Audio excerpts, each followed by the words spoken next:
On today's episode of Kilts Culture with USA Kilts, this young lady makes me eat vegan haggis. I am scared. He should be. Welcome to Kilts Culture. I am Rocky. This is Eric. Victorian England had a huge influence on the fashions and styles that were happening in Highland dressing in Scotland. Tartan is Scotland's gift to the world, and it is your personal heritage story. Howdy, boys and girls. Welcome to Kilts Culture. I am Rocky, and this is not Eric. Yo. This is Piper Alley. For those of you seeing us on Piper Alley's channel, she is co-hosting our show. I'm Rocky. I own USA Kilts. You've never seen me before. Doesn't matter. I'm immaterial.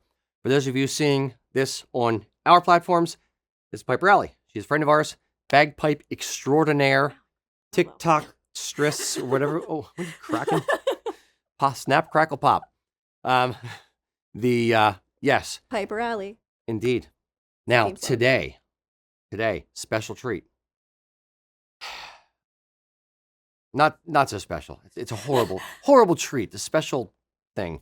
A month ago or so, I guess it was beginning of January, we were on the show. We were talking about burn suppers, and we're talking about haggis and things you do with burn suppers. And I swore in a segment that I would never eat vegan haggis because it's not real haggis, and who the hell would make vegan haggis a thing? They're making me eat vegan haggis. Today we're having vegan haggis. Yes. So I'm thrilled. Rocky is super excited. I'm super excited. Eric is also very excited. I'm totally excited. Eric's I'm down for this. We're all pumped. I've never had haggis before, so ever. I stopped eating meat when I was 10, and that was pre-bagpipe days and pre-everything days. So Right. I wasn't even a human until I was 11. So, so this is I hope it's at least a little bit reminiscent because I've never had the haggis experience at all. So we're Well- both trying vegan haggis for the first time, even though I'm the vegan. Me too. Yes. All three of us. And we'll let you know how it compares to regular haggis. They'll let you know. To let you know. Well, yes, we'll let you know. And we'll let you know. And then we'll also kind of compare it to itself. How is the thing? So, Just as a general food item. Yeah. Yes. so do you want to do the honors of piping in the haggis? It is the tradition, but as you mentioned, since this is not real haggis, I don't think we should do a real haggis ceremony. And I think maybe you can grace us with your musical talents as an alternative. Yes, I've been known to play the tin whistle, much to my wife's chagrin. So, with my proficiency, I will play the most traditional haggis entrance song that I can remember, frankly, because I haven't played this for years, and I wasn't good then either. We're Not Gonna Take It by Twisted Sister.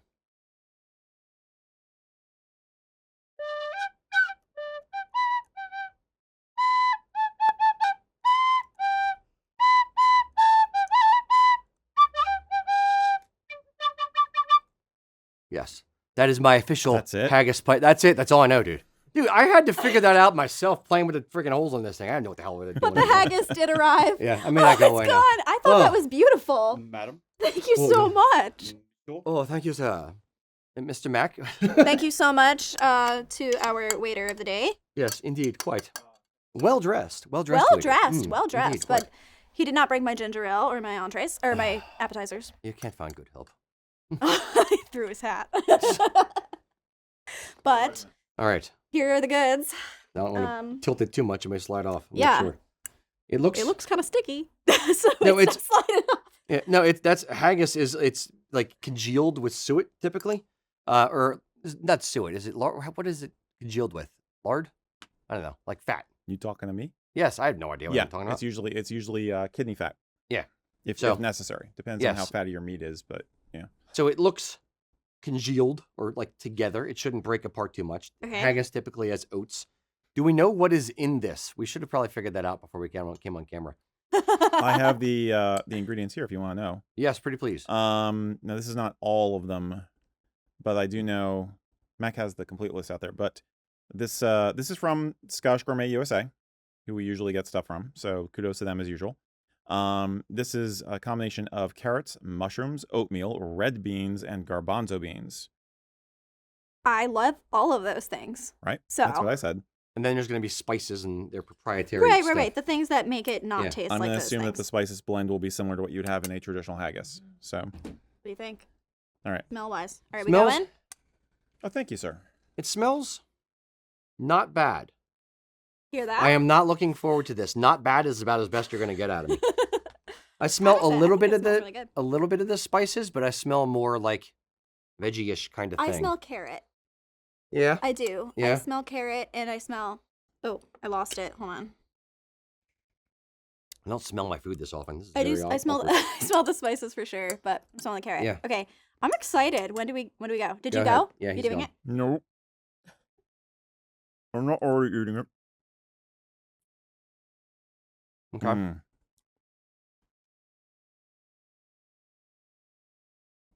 It's got like the crunchiness of the oats of regular haggis. Yep.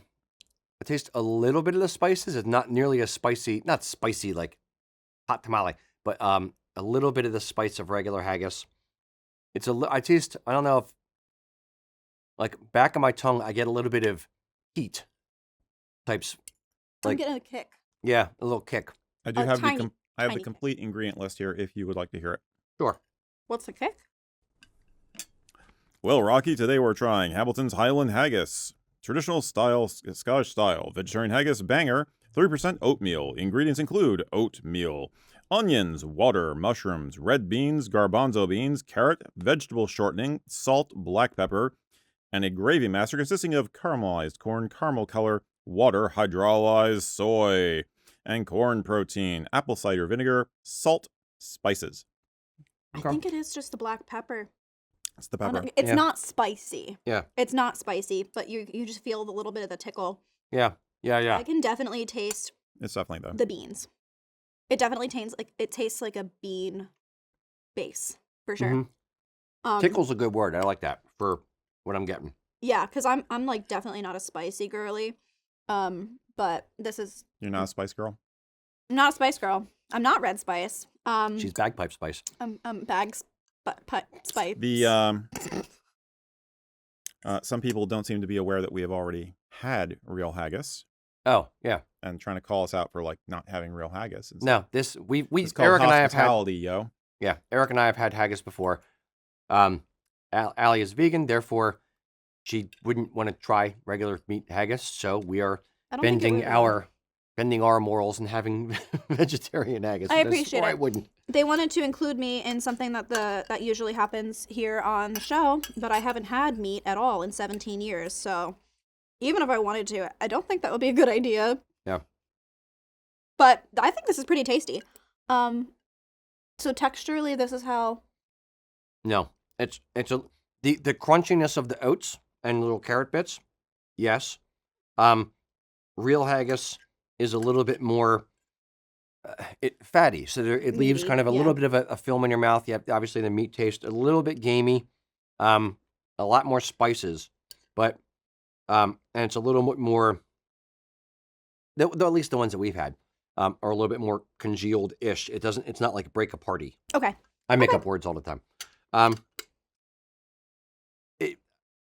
Again, the best you're going to get out of it is it's not bad.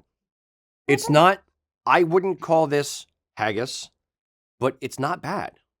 So it's definitely like if this was like a side dish with something, like I could see this being served with chicken as a side dish. But it's not bad. Like the flavor wise. Yeah, flavor It's not profiles, yeah. offensive. Like No, I know a lot of people worry about vegan meats specifically being kind of offensive or feeling really like unnatural, like for mock meats specifically. I could see this probably working well. Again, I've never had haggis, but I wonder if you could make some with like a haggis spice and those kind of like crunchy ingredients that you were talking about with some type of like good mock meat, like Beyond Meat or Impossible Meat. Know where I could actually see this? I'm gonna get like this reminds me very much of like good Mexican food. I could see this being like in a burrito with sour cream. I'd do a burrito. Yeah, Burritos. I could see a burrito. So the on haggis this. burrito, the haggis flavored Oh yeah, I think veggie this would- burrito. Yeah. Scots get I like like it. creative with their haggis. This would be So- I mean, the haggis purists here very kindly reminding us that you can't get true haggis unless you're in Scotland, and it's not really haggis if it's not made with sheep and all that kind of stuff. We're familiar with getting the haggis we can get here in the States, and actually, and I'm familiar with haggis from Scotland. Yeah, I've same. eaten haggis So, when I've been over there, so I do know what real haggis tastes like, as well as Americanized haggis made by a Scottish guy in America. Mm-hmm. Sorry, Eric, I didn't mean to cut you off. No worries. No, his wife is running the operation more and more these days, but they're still going strong. So Scottish Gourmet people. Yep. ScottishGourmetUSA.com. And I appreciate them for, I don't know, it feels weird. I got to try at least some form of a haggis type thing ever. So It's actually more common than we're giving it credit, because there are a lot of people now who are hosting burn suppers and other events where you have some vegetarians or vegans attending, and you want to do the right thing by them hospitality-wise. So I do like this. Thumbs up for inclusivity. All right. Gort, 1 to 10. Sorry, go ahead. 1 to 10 what? We just have to score it as its own thing, because it's not fair, because then her score is going to be different than ours because she didn't have it. And then we have to compare American to Scottish to vegan haggis and play a shell game or something. So as far as vegan haggis goes, not that we've had any other experiences with that, Like as a thing that you ate and you just have to give it a score. As a food stuff. As a food thing. I like it. I think it's actually rather delicious. I'd give it an 8.3. Okay. And speaking as a former vegetarian about 20 years ago, so I've had similar kinds of dishes and stuff, and it's groovy. I like it. It's groovy. Totes. Oh, me. Okay, so I'm a foodie. Even though I'm a vegan, I'm a foodie. I would say, from the perspective of just a food thing in general, definitely was tasty. I'd probably give it a 7.5. So 7.5. Got it. 7.5. Okay. I'd say I've definitely had, for something that I think is trying to be mock meat, it's, for a healthy version, 10 out of 10. You know what I mean? Fair. But in terms of mock meats, I've had some really good house-made mock meats as well. Right. I would definitely eat this again though, for sure. I did enjoy this. Okay. What do I give it? Shoot. I need my street cred. I didn't mind it. I wanted to hate it, but he didn't. I know. I wanted to hate it so badly, but I didn't hate it. I'm going to score this as a side dish. I think that's the mindset I have to get in, so I can still have some street cred. As a side dish, I would say 6.4. It's good. It's good. I would eat it as a side dish. I would eat it as a topping. I wouldn't make this a meal in and of itself. 6.4. That's it. I think that's the answer for those of us who are not vegetarian, is that it's not haggis. Yeah. But it's got similar profile. It's definitely got the same splice blend. Exactly. Same genes. Same spice blend. I would definitely serve it as a side dish with something else, or as a topping for something. It's very tasty. Yeah. It's missing the gaminess. It's missing the I meat, could do without. Yeah. I could do without. I would definitely. Are they local to here? No, they're in North Carolina. Yeah. Oh, you had mentioned that. Yeah, I would get this for sure. Where was he originally from? Was he from Glasgow, or do you I don't know? He just Scotland. I'm not sure where Andrew was from. His wife was from the States, but he was from Scotland. Okay. Yeah. Yeah. I would definitely get this. Maybe I'll order in for Burns night. Yeah. You do have invitations to go to Burns Night in Scotland, and a couple people are basically, I think, prepared to have us crash on their couches. So I snore a lot, though. Yeah, so. they're gonna regret the invitation. But take it back. Take it back. Very good. All right, boys and girls, if you are out there and you're on her channel, what we do here is we do a little try thing, and then we answer any questions that you have about Kilts culture or bagpipe / music related questions today. If you have any questions for her, any questions for us, we are but your humble servants here to answer whatever questions you have. So load those in the comments. In the meantime, we have some people that have submitted questions before time or a four. A four. Yes, I'm trying to sound smart and I don't. So Eric, if you would, do you have any of the preloaded questions ready to go?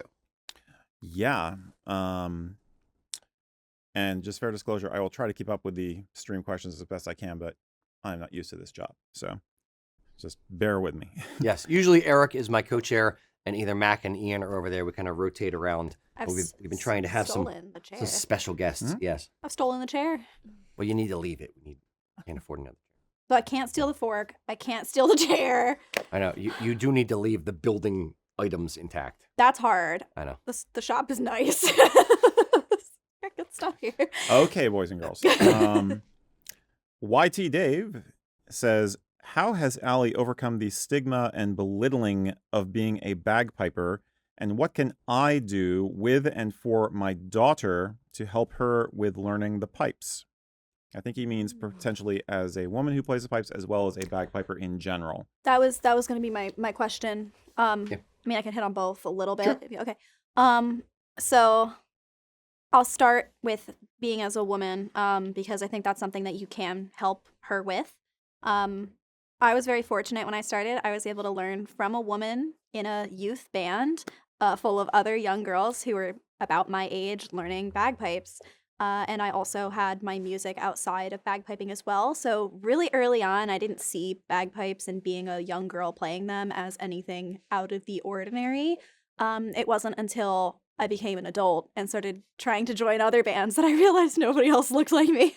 There were definitely times where I was the only girl competing, the only girl in the band, and also one of the younger people. So the best thing that you can do for your daughter is just continue to foster her love for the instrument, continue to just be kind of like a backboard that she can bounce off of and just be supported. I think inevitably she's going to face a little bit of pushback from society, which is just the way it is. But as long as you're always there to support the choices that she's making with the instrument and her love for it and just being there for her, that is really helpful. You can't, unfortunately, shield her from everything, but just as long as she knows that she can kind of talk to you about it and just be there to work through it, that's great. As a bagpiper, it's kind of a little bit different. The pushback and the stereotypes surrounding the instrument in general is actually kind of what jump-started my whole career now, is just feeling like there wasn't a lot of serious musical representation of the instrument and that the instrument wasn't being kind of like broadened. And so hopefully that's something, I mean, I'm talking a little, yeah, I could talk, it's a big statement, but hopefully that's something that I can help with just by continuing to be a presence in the space. But I would also just encourage her to play them and change people's minds. The best thing that you can do, I got it a lot growing up too, is wow, this is the first time I've heard bagpipes and liked them, because they heard somebody who cared about the instrument, who cared about coming across in a positive way, playing them and enjoying it. Playing them well. That may be why they didn't like bagpipes. Thank you. But even when I was a beginner, you know, if I played to my level and I didn't play outside of my level and I was conscious of not making the instrument look bad, all of that does positive for the instrument. And she has the possibility now to do what I've been able to do as well, which is change people's minds and start to build another community that appreciates the instrument, maybe for the first time. Yeah. And to your credit, I think what you are doing, and people like you or bands that include, you know, bagpipe in their music, even back to like AC/DC and that kind of, like, you know, and Bon Scott playing the bagpipes for a Long Way to the Top and things like that. Just incorporating it, kicking and screaming into the 20th century, into the 21st century, and doing different things with it, and kind of marrying it and playing with it in different ways, as well as traditionally. Mm-hmm. But, you know, having both of those worlds coexist breathes new life into it. You know, excuse the pun. But you know, and it gets younger kids involved, and they start looking at things differently than they have looked at it before. Like, oh, you can do that with it? Ooh, that's neat. Let me try something. You know, it opens up a whole world to someone who may not see it in that light. Absolutely. And I think, I mean, I could talk all day about the potential that she has as a young girl getting involved. I assume she's younger. You didn't mention ages, but that's totally an assumption on my part. But a woman or a young girl wanting to learn the instrument, you know, she has the ability to shape the future. I'm not putting that pressure on her for sure. It's all on you. It's all on you Everything. and your daughter. But even outside of all of this and social media and, you know, like being a career musician, just when I was growing up too, it really helped me as an individual knowing that my parents supported what I was doing. You know, they wouldn't crack the stupid jokes. And if I was bothered by things that people said at gigs or that people said at school, I knew that I could say those things to my parents and they'd be like, screw them.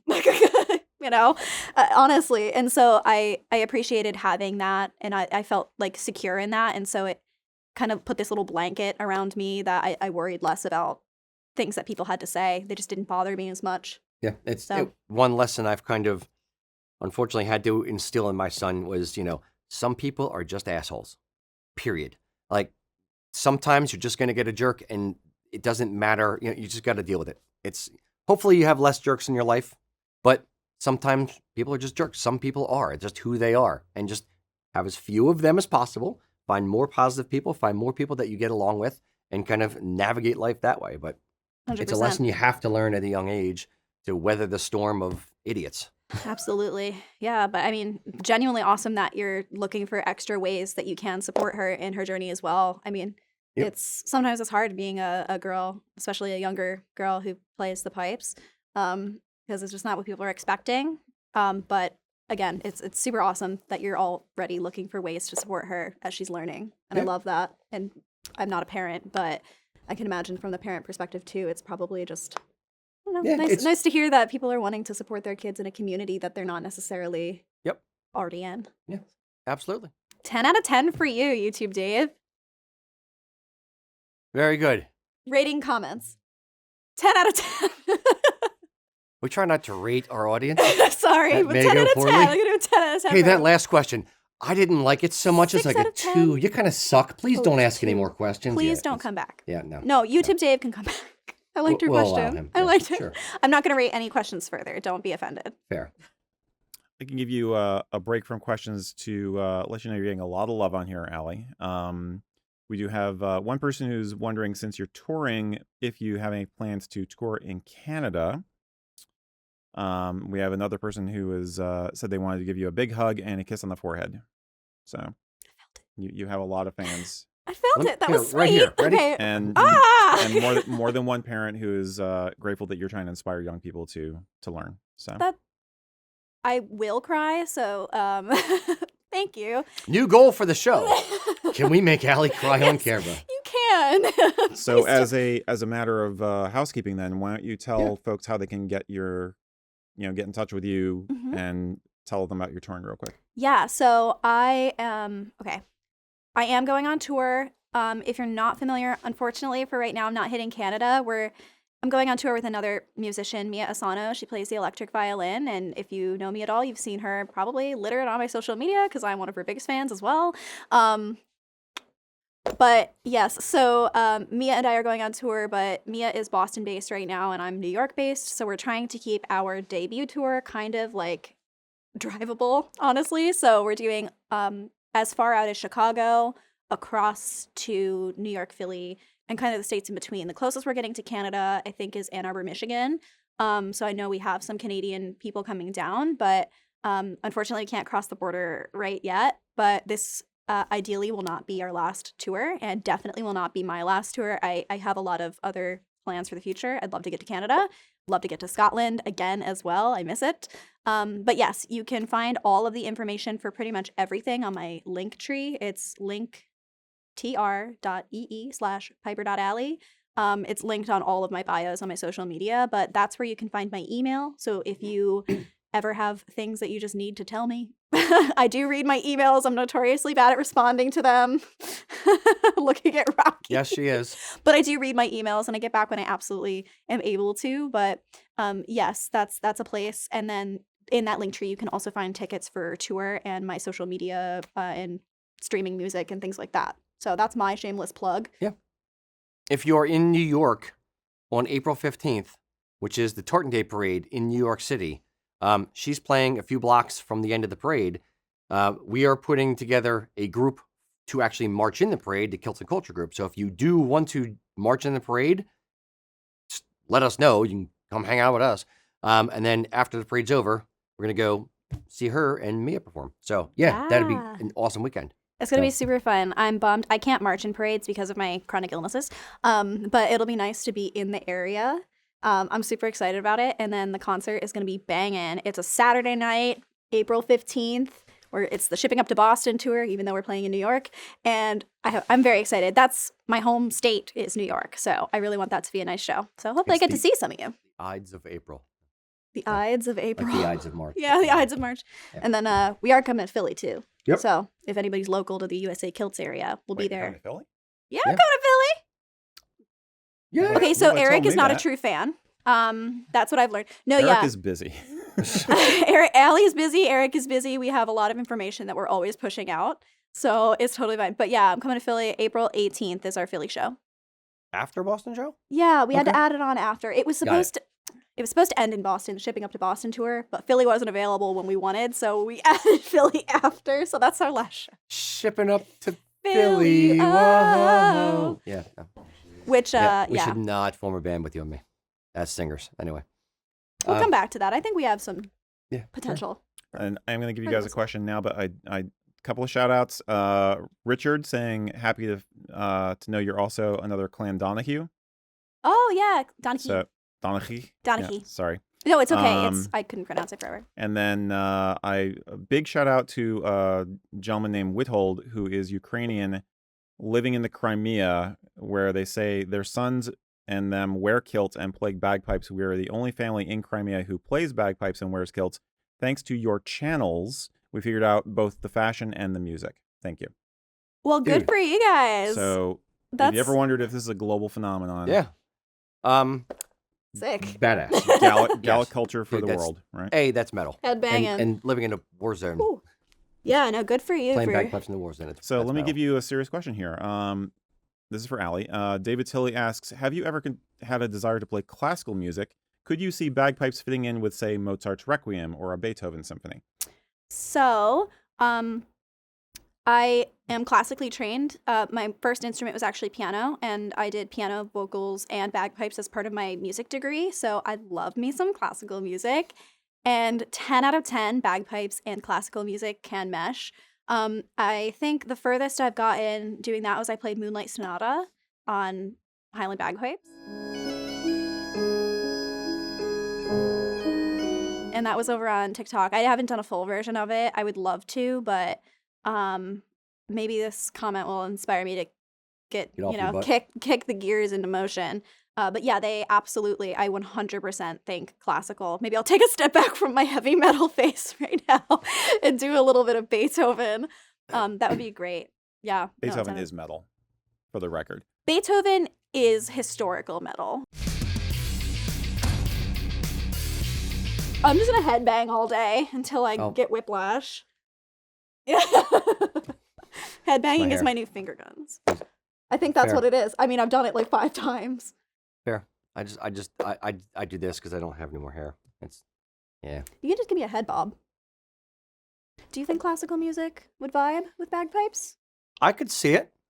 What type? I'm trying to think of other types of music that could vibe with bagpipes. Like other types of world music. Mm. Well, I've done some Middle Eastern, and I've done some like Latin jazz. That was on my album with the saxophone. Okay. Orchestral music can work. Shout out to Peter Maxwell Davies. And as House of Pain has taught us, bagpipes can work with rap music. Bagpipes can work with Yes. rap music. Indeed. I would yeah. actually love to see more like weird fusions like that. Like I there mean- was a bit of like country hip hop crossover a couple years ago. I love the weird fusion. I love the rap metal mix that was happening in the 80s, like, you know, Anthrax and Public Enemy, then through, you know, the whole Judgment Night soundtrack. I'm throwing it to Eric because he may remember that kind of stuff. Mm-hmm. But yeah, I love like swirling things together that shouldn't go together musically. And I think it's part of what you are doing, but it's a fun thing to do. And that's how music kind of evolves and plays with, you know, different things. I was gonna say I can relate. I love that so much. I've always loved fusion. Just as a whole concept, like cultural fusion, musical fusion, art fusion. I think it helps to bring cultures and communities together. And I am a 10 out of 10 fan, if you couldn't tell, Yeah. of showcasing the bagpipes in maybe less conventional lights. But yeah, I guess you have to hit me up in my email then about your crazy ideas then about what music genres I should tap into. The deep, dark recesses of my mind. Actually, never mind. Scratch that. Scratch that. So, yeah, I don't want Never to keep you up mind, at never night mind. scared. No, Like, we're oh good. my God. I take it back. Redact it. Yeah. Okay, fair. Redacted. Fully. Redacted. You can blur Yes. it out in the live stream. You can't do that. Just for your information, we have everybody's coming up with other suggestions. Like EBM Mm. or not? Sorry, that EDM. EDM, EBM is my elect- music. yeah. EDM is the dance music. Yeah, and yeah, then blues. Ooh, blues. You I know. can see 20s blues. jazz. There's that Jazz. one. Yeah. Yeah. Somebody mentioned Middle Eastern music, and I totally agree. Persian classical music would Mhm. work well with the pipes. I think it's important that we differentiate what kind of pipes, though. Yeah, I mean, Small pipes might be better for some of I this would stuff. agree. Yeah. We Smaller were on the pipes. same wavelength just there. Yeah, I've got my Highland bagpipe and my small pipe, both of which I can adjust the tuning on a little bit and give it more of a Middle Eastern feel to differentiate from the Western scales. But yeah, I love the idea of that. I also am dipping into. I don't usually post this stuff on social media because bagpipes have enough of a bad rap already. But I love like quarter tones and quarter tone scales, which is definitely not common in Western music.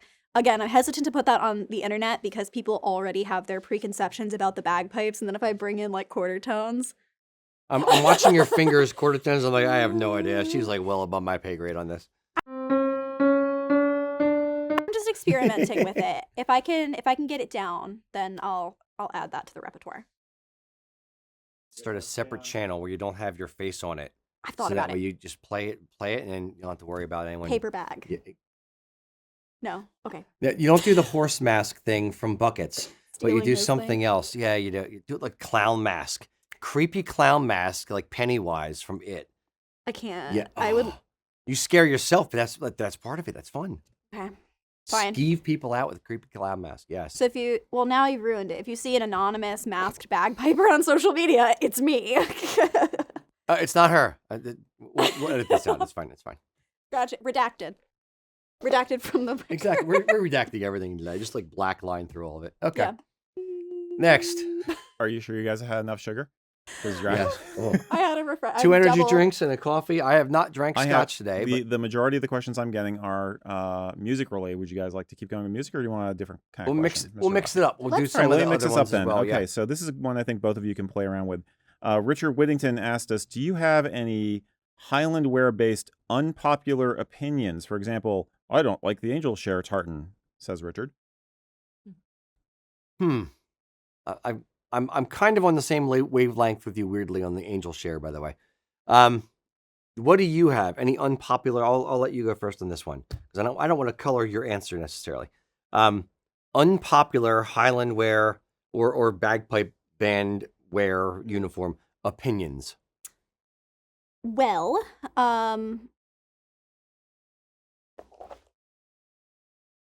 You don't like the sporn? no, I love the sporin. That's Okay. kind of my thing. I love the sporin, Okay. and I don't think some people out there think I should be wearing it.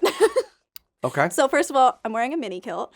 I love mini kilts. I like kilts and Highland wear as both functional. Like I wouldn't wear this to a Burns dinner. Yeah. Um, Or for a pipe band or if competition. I would not wear this for a pipe band competition. I feel like they all have their different moments, but in terms of fashion, like I love mini kilts. I like them for performance as well. I think they're cute. But I also love sporins, and I'm not gonna stop wearing it regardless of what kilt I'm wearing. I truly believe, I've said this before, that people trying to encourage women to steer away from sporins and you shouldn't wear a sporin, you're a woman, is just another instance, and put me on record with this one, don't scratch us off the record, is another instance of women being denied pockets. And we love pockets. There. Yeah. Sorry. The whole pocket thing confuses the hell out of me.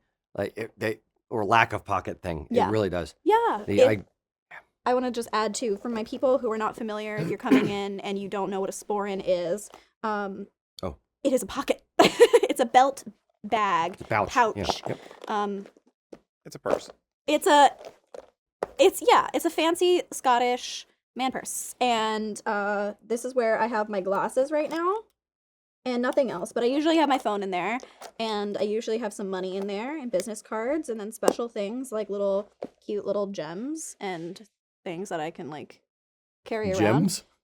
Yeah, Like magical, that's for your seances? well, they're Yep. pretty, like pretty rocks. I have just my like pocket-sized Ouija board in there. like pretty rocks, or like a tiny acorn.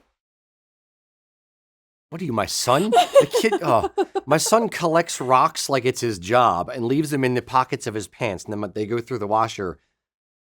Yes, So you should get your son a sporran because you wouldn't throw that in the wash. he has a sporran, but yeah. But yeah, that I guess is one of my unpopular opinions. Also, the fact that I'm very like fluid and unbothered with kilts in general, and I think it's okay to wear. We had talked about this, and I think you think so too.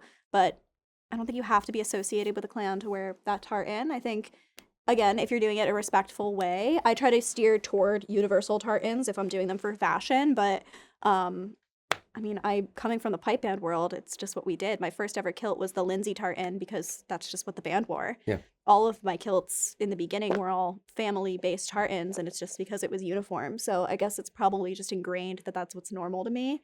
But yeah, don't take away my sporran. If you try, I will bite you. What are your unpopular Fair. opinions, Rocky? I won't bite you if you disagree with me, but I don't know how unpopular my unpopular opinions are, but I have a lot of opinions. The I'll kind of rattle them off. I am not a fan of cream hose. I have worn them in the past, when I started, but now the longer I've been wearing Highland wear, the more it kind of looks off to my eye. My brain has kind of evolved and my tastes have evolved in it. So I'd start with that. Buckle brogues. I hate buckle brogues. Don't care. Hashtag ban buckle brogues. So I draw a hard line there. I'd say wearing your kilt too low in a traditional type outfit it's more of a pet peeve because some guys' kilts just slip down because they have Neanderthal disease and their butt doesn't hold up their kilt. Illness. Yes, I know. Trying to think of any other unpopular opinions I have on kilt related stuff. I've got to say, The- I agree on the cream hose. That Yeah. I don't know why that like hit me, and I was like, ooh. Yeah. It was basically the Scottish rental hire industry in the 80s and bagpipe bands, freaking bagpipe bands, How dare we? with white hose. It became a thing. And Yeah. then the rental industry kind of promoted it. And then it just became, well, that's what you got with your rental outfit. So it just kind of was in all the photos now from your wedding or from this or from that. And it just kind of got bigger and bigger. And it's not traditional, using my air quotes. But I will say other unpopular opinions are, depending on which end of the spectrum. Are you looking at me from the far casual, do whatever you want to do, caricature type end of the spectrum, or from the traditional end, no, it all must be very, very the way it was in 1923 kind of end. But my other unpopular opinion would be you can wear a kilt casually. I wear a kilt, respectfully, but in my opinion, respectfully, Wear it but with a as shirt. casually as I wear it every day or as often as I wear it. Today I have on a pair of, cotton crew socks, pair of sneakers, polo shirt, and I feel 100% comfortable in this, and I don't think I'm doing anything wrong. Not that I would necessarily care if people thought I was doing something wrong. So everyone can have their opinions on what is good, what is bad. I am kind of curious. Eric, do you have any unpopular opinions? What? Do you have any unpopular opinions of kilt related It's your I'm, hot stuff? take. I'm in comment land here, so Fair. unpopular opinions. Welcome back. I don't know. I'm the one who experiments with the fashion all the time. So Yeah. my most unpopular opinion is to just do what you want to do. Literally, yeah. Have do whatever fun you with want. it. Yep. It's the stick in the mud attitude that bothers me. Yeah. As much as I love traditional Highland dress and all that. Yeah. I think there's a space. I'll There's a say space here's for all here's of an, it. here's an unpopular opinion. I would say that unlike you, I think that a guy does not have to have a sporran on to complete the outfit. I think there are occasions where you don't have to have a sporran. Yep. I need to center. Like you just Come said at me, that, bro. Yeah, no. To me, a kilt doesn't look right without a sporran. The tension in the room right now. I'm just kidding.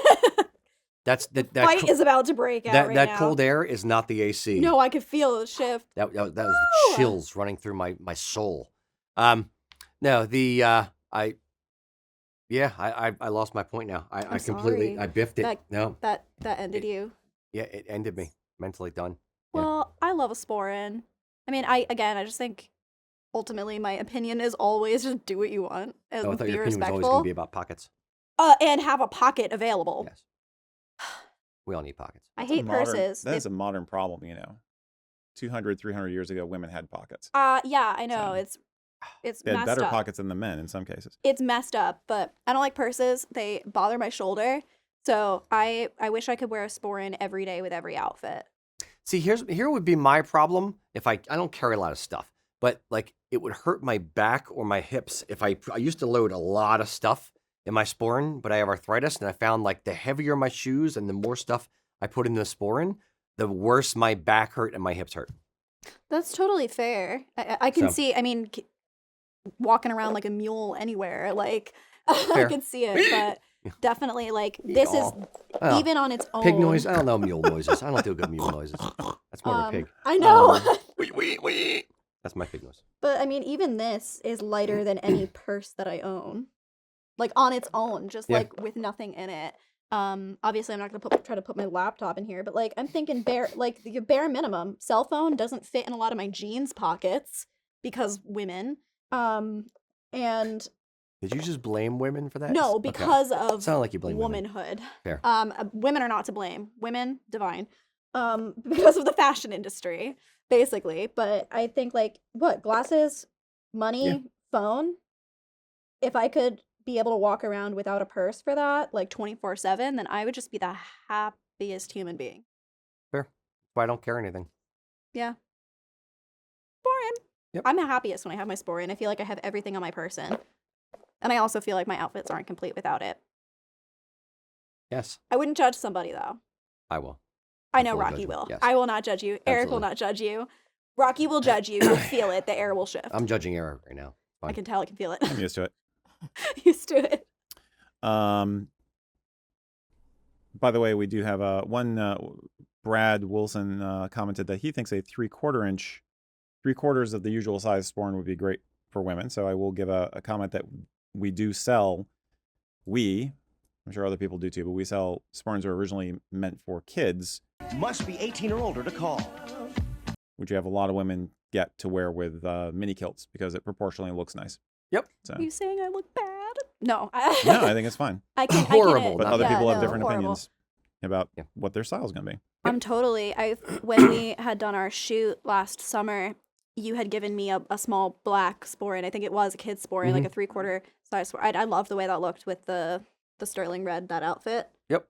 Yeah, I'm usually, I love this one. This is my go-to sporran. You can tell I've had it for a really long time. The it's black balding. of the snap went off. Yeah. Yeah, but it's one of my favorites. I had it for like 10 years. But yeah, I think it's kind of a normal size, but it doesn't feel too big. So, Yeah. But yeah, I totally am down for that. If there are women out there who are trying to get into kilt fashion but don't want to feel like The sporran overpowers the outfit. you want one, you want the pocket. Yeah, I would definitely like confirm that would look rad. So 10 out of 10. Rad. Indeed, Rad. An old Gaelic term. Radical to the Rad. That is Gaelic, yeah. Scots Gaelic, yeah. Mike Perry is asking us a more nerdy question, and he definitely wants it answered because he's asked me 3 times now. What do you think, Allie, of 3D printed bagpipes? The set I currently own are 3D printed, and my band loves them when I use them during band practice. I can make you like a set in your own custom colors. I think he's saying he would make you printed bagpipes. I There's the carbon fiber bagpipes. If you want bagpipes I've seen home-crafted before. 3D printed pipes, I guess. Mike talk to Perry. Mike Perry. I'm not against. From like my core, I think nothing will ever beat the vintage Blackwood bagpipe. African Blackwood, yeah. African Blackwood is they stand the test of time. My personal top bagpipe, they're from the 40s. I know people who have sets much older, but mine are my 1940s Robertsons and unmatched in sound. I play a synthetic bagpipe minor Derlin, so I'm not against synthetic materials. I think you could probably achieve some really cool tone on a 3D printed bagpipe, but I would have more questions about the materials and stuff like that. I think you should shoot me an email because I'm genuinely curious about what is it, like resin that you're printing with, or is it like I know like my axes, my emotional support axes, we use a bio blend. Like you can get wood infused resins as well, and so I'd be really curious what material you're 3D printing them out of. But I think 3D printing is a very cool tool. I would probably think that would be more of a show and fun and like maybe not like your go-to instrument for the top tone, but I could see that being a very cool thing, and I'm not against it. I just have more questions. I have questions. I have questions. What do you think of the carbon fiber pipes? Polypenko? No, not polypanko. Oh, okay. Carbon fiber. Okay. I have a carbon fiber whistle. Okay. I like it. I don't like it as much as my tin whistles. Okay. I have not played carbon fiber bagpipes. It never beats wood. It never beats blackwood or like really or cocobolo. Yeah. Things like that, or like ebony.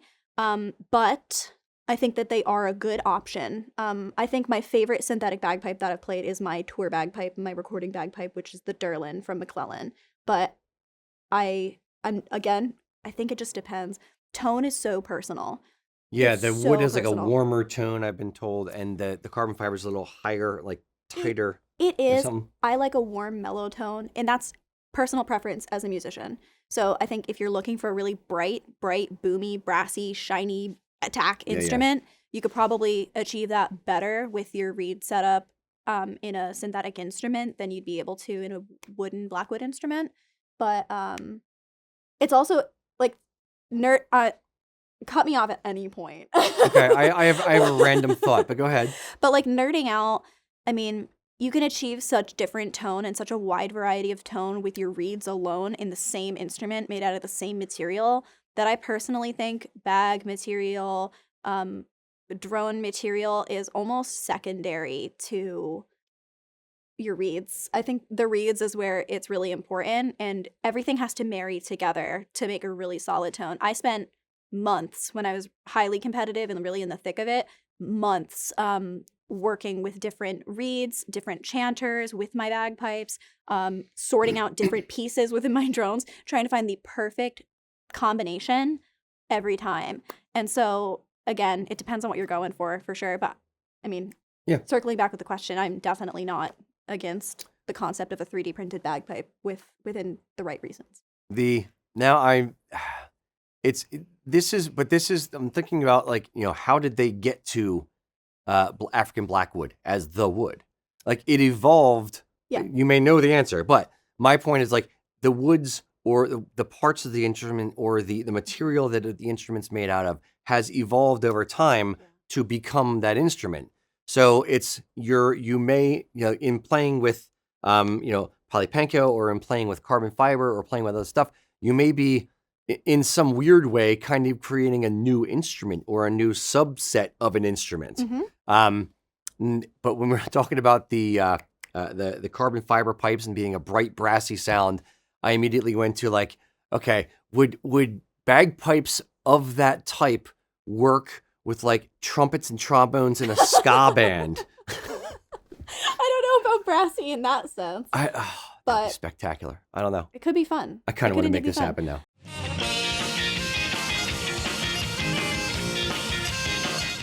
So I guess that's what we're doing after Yes. the live show. Yes, It's we're an gonna after party. We're gonna find the ska song that we want Allie to play with on bagpipes. And then Mike's going to have to come through 3D printed drum. Now, you know that because we've said this on the show. Yeah. We actually need it to happen. Like, I call Adam out or I call Allie, I call other people out to, hey, make this thing happen. So now you're going to have to do it. You have to send me the links, though, or I can't. Okay. If you go into like ska jazz, my favorite band, Melbourne Ska Orchestra, they do some tracks that pipes would work with. You're going to have to send me the tracks. Yeah, man. Oh, I will do it if I don't have to do the research blew your myself. mind. Mm. Absolutely.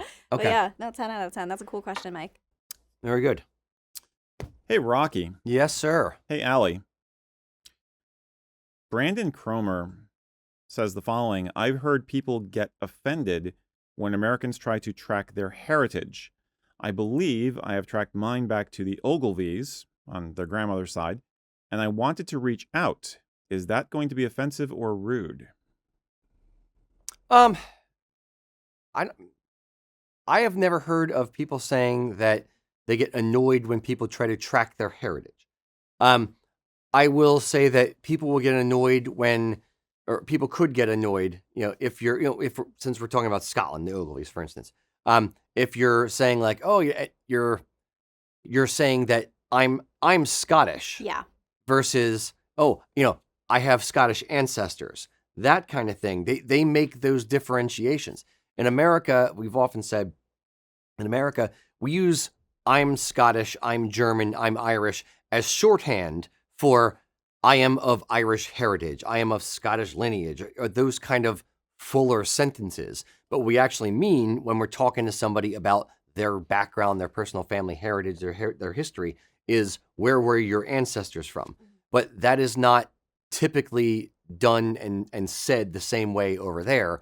So they can get annoyed with that. It's like a personal bugaboo. Like, no, you're not Scottish. You're American. You're literally from New York. Yeah, you're not Scottish at all. Yeah. Like and I'm not going to fake a Scottish accent to do that. But that's where it kind of comes from. It's the misunderstanding of a common language. I honestly feel a lot of it comes from, them thinking one thing and thinking they know what we mean, and us meaning an entirely different thing, and not meaning to be offensive, but them taking it a different way. I heard a quote yesterday. I can't be responsible for how you interpret what I say. I can only be responsible for what I say.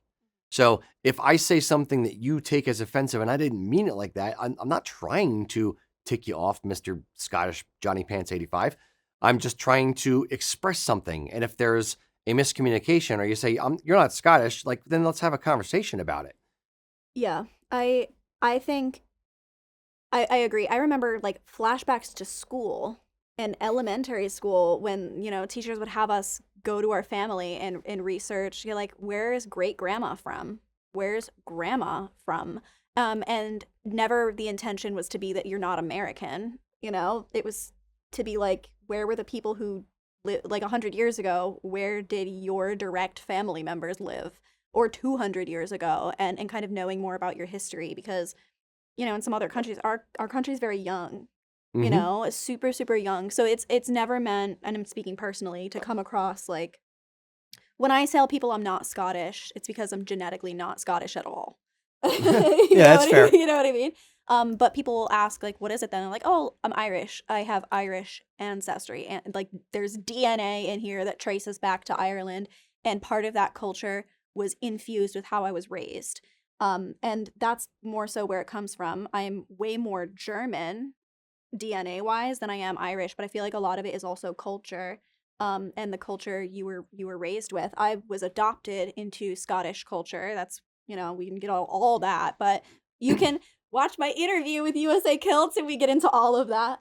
But but yeah, so I adopted into the culture. I think it's super awesome that you want to trace your family back and learn more about where you come from. Just as a general thing, that's super cool. And I don't think anybody who understands what you're actually doing would be offended by it. Yeah.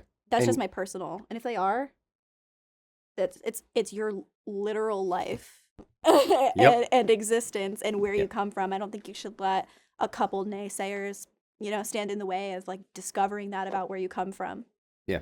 And I would also, you touched on a point, you just, had a memory pop into my brain. You had to do, family research, for a school project. I just remembered I had to do something very similar to that. I think it was either early college or late high school. I had to do the same kind of thing. And now that I'm thinking about it, like critically right now in this moment, I think more schools should make kids do that. It's one of those things where you don't start thinking about your family lineage and your heritage, and generally speaking, you don't start thinking about that stuff until a little bit later in life. Maybe, you know, I started in my late 20s really thinking about it. But a lot of people don't start thinking about it until their 30s, 40s, when their parents, frankly and morbidly speaking, when their parents die. And then they go, shit, I should have talked to my mom about that. I wish I knew who that connection was because it wasn't written down. And who was the one that came over? Where did they live in the UK? And you lose that. And if you don't have those discussions, if you don't have that written down and documented, it could go away forever. Now, with genetics, with, you know, with ancestry.com, with, you know, tools at our disposal, some of uncovering that stuff is becoming a little bit easier. But I think getting kids involved in those things earlier, mandatorily speaking, through a school project or something, could spark that interest in some younger kids and getting them excited about their family heritage. And then maybe, you know, talking to grandpa about like, oh yeah, you know, we came from Scotland and, you know, actually our family has a tartan and here it is, and getting them interested in those kind of things. Or we came over from Ireland and, you know, during the potato famine and learning these little nuggets of the trials and tribulations of your own family, of your own story, can sort of spark that in people. And that helps push the whole thing forward, because once you miss a gap year or a gap generation or two of no interest, it tends to kind of go away. 1000%. I mean, if anybody is unaware, it was the conversation I had with my grandma after my stepdad legally adopted me through the legal system. It was the conversation where she said, okay, you're a Duncan now. This is the family tartan. This is the crest. That was the conversation that got me interested in the bagpipes. So if anybody doubts the impact, it's my career. So, yep. I mean, yeah. And I think those conversations are great. And the ones that I had in school, I had to interview my grandparents. And now my grandfather's not with us anymore. And I would not have interviewed my grandfather as an 11-year-old if it wasn't for a school project. And so, like, those are core memories that I have now, getting to learn about where my grandma's parents were from, who she never talks about, or who my grandfather's parents, like where they were from. And it's very cool. It's not everybody's from here. Yeah. And just a few generations back, none of us were. So No, we didn't just spawn in America. I'm also a very big proponent of recording it. Now, we have a lot of cameras sitting around here right now. So obviously I'm a big proponent of recording it.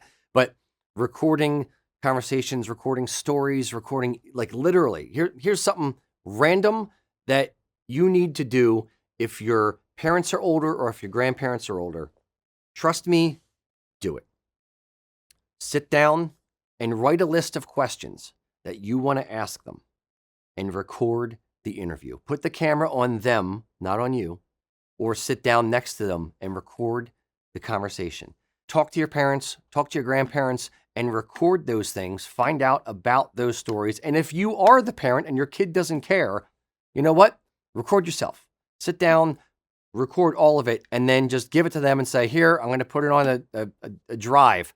Go look at this in a few years when you want to learn about your family history. But preserve it. That is the point. And to the commenter, circling back, I feel like empowered to like do research. I already have done it, but I want to do it again. But to the commenter, yeah, I mean, reach out. Reach out to your distant family members, distant relatives, and, you know, that's special. Having that is special. Yeah, I agree. I wish I had recorded as an 11-year-old. I'll say one comment from here from Mies regarding the person who was concerned about offending the Ogilvies. I would say that if you find an Ogilvy who is also interested in genealogy, they're not going to be offended. Yeah. They're going to be, if you find someone through a genealogy circle, through that hobby, through that activity, they're going to be as pleased to talk to you as you are to them. Or if you find someone from like the Ogilvy Clan Society, if there is one.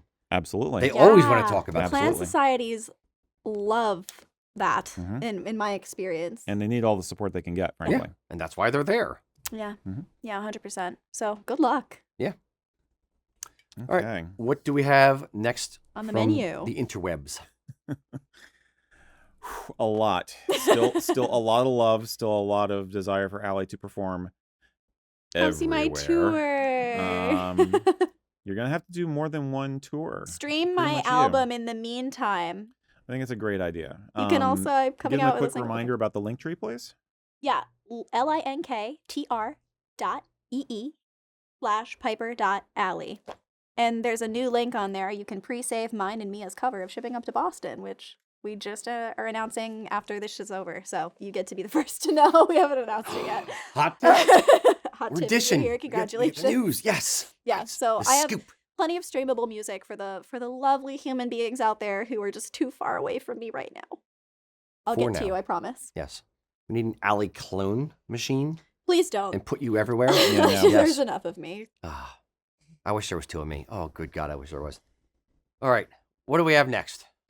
I got a lot here. I'm gonna go with the question we had from Travis Tyndall, who asked, "What inspired you, besides playing the bagpipes, to wear kilts, kilted skirts, and when did you begin?"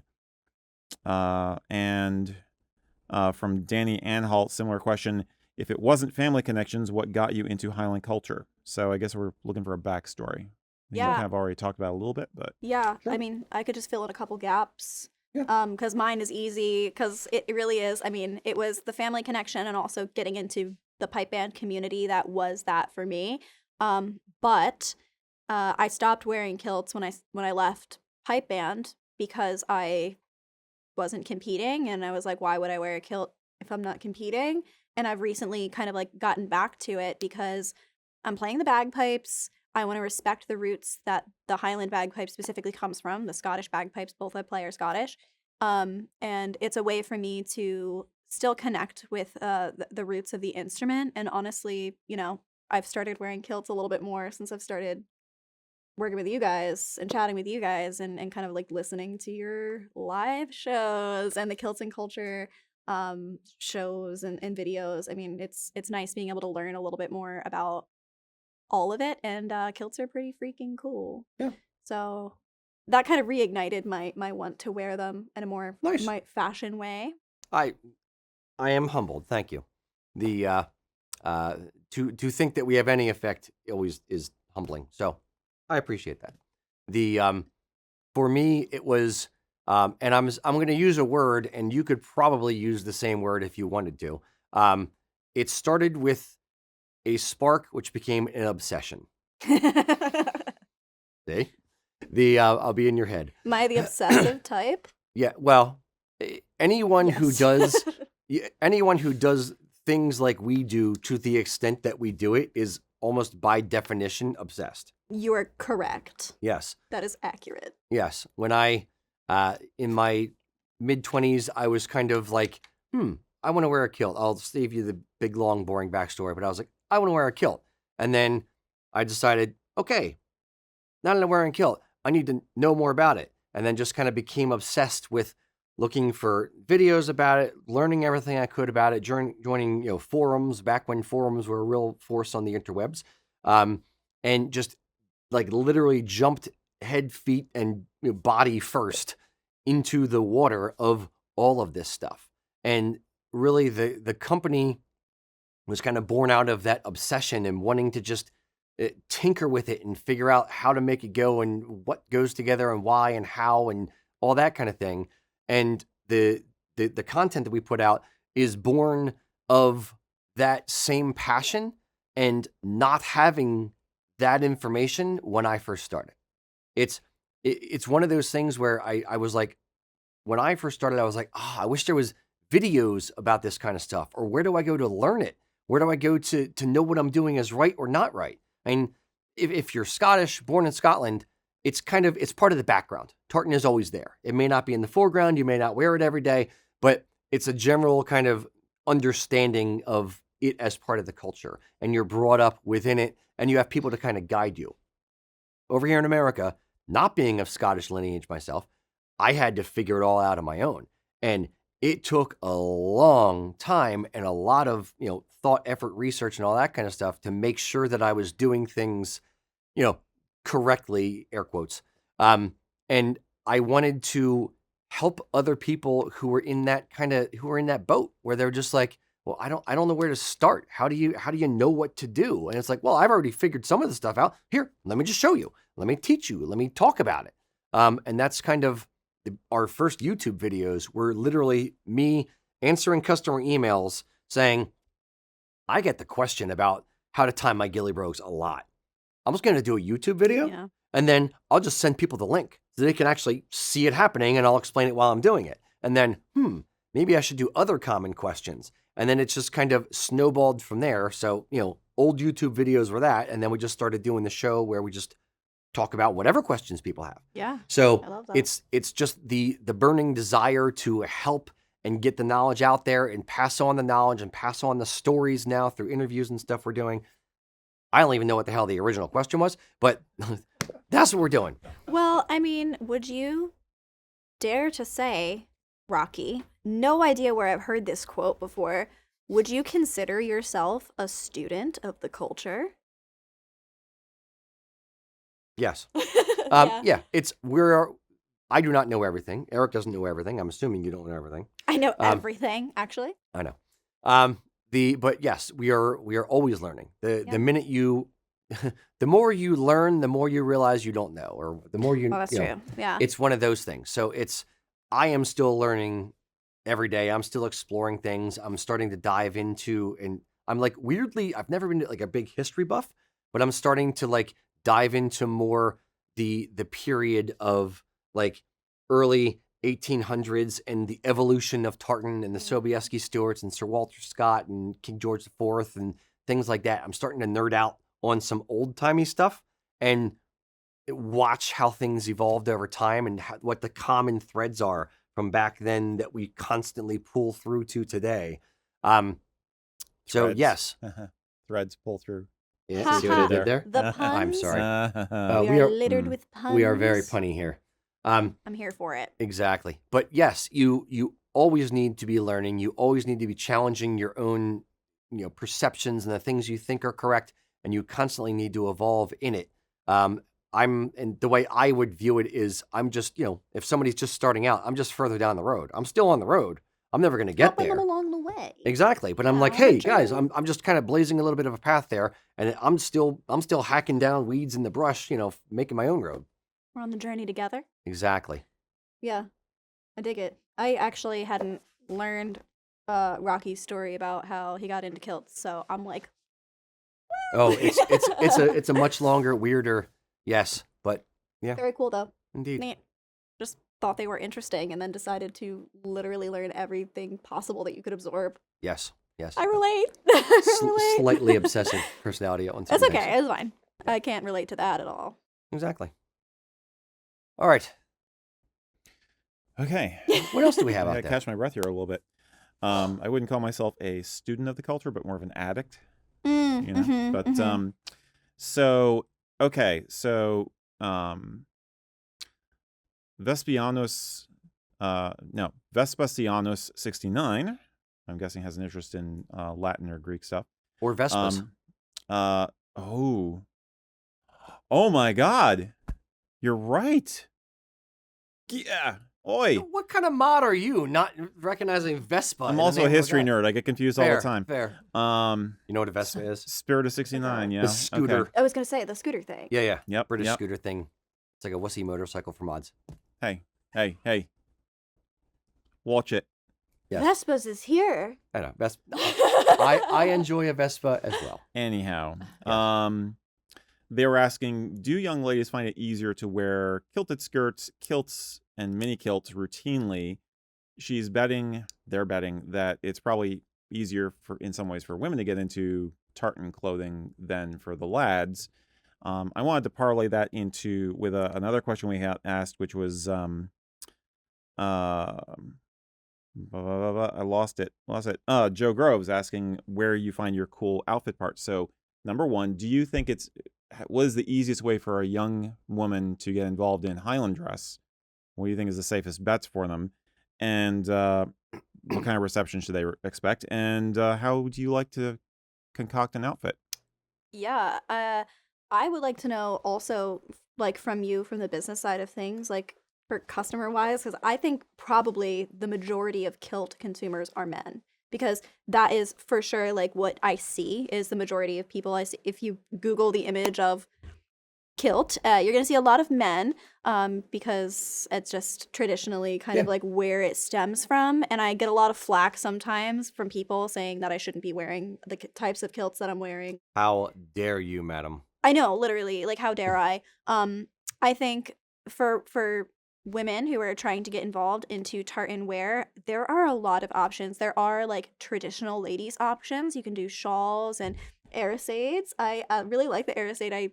If you look on USA Kilt's website, I modeled it. But yeah, and then there are also the mini kilts. There are kilted skirts.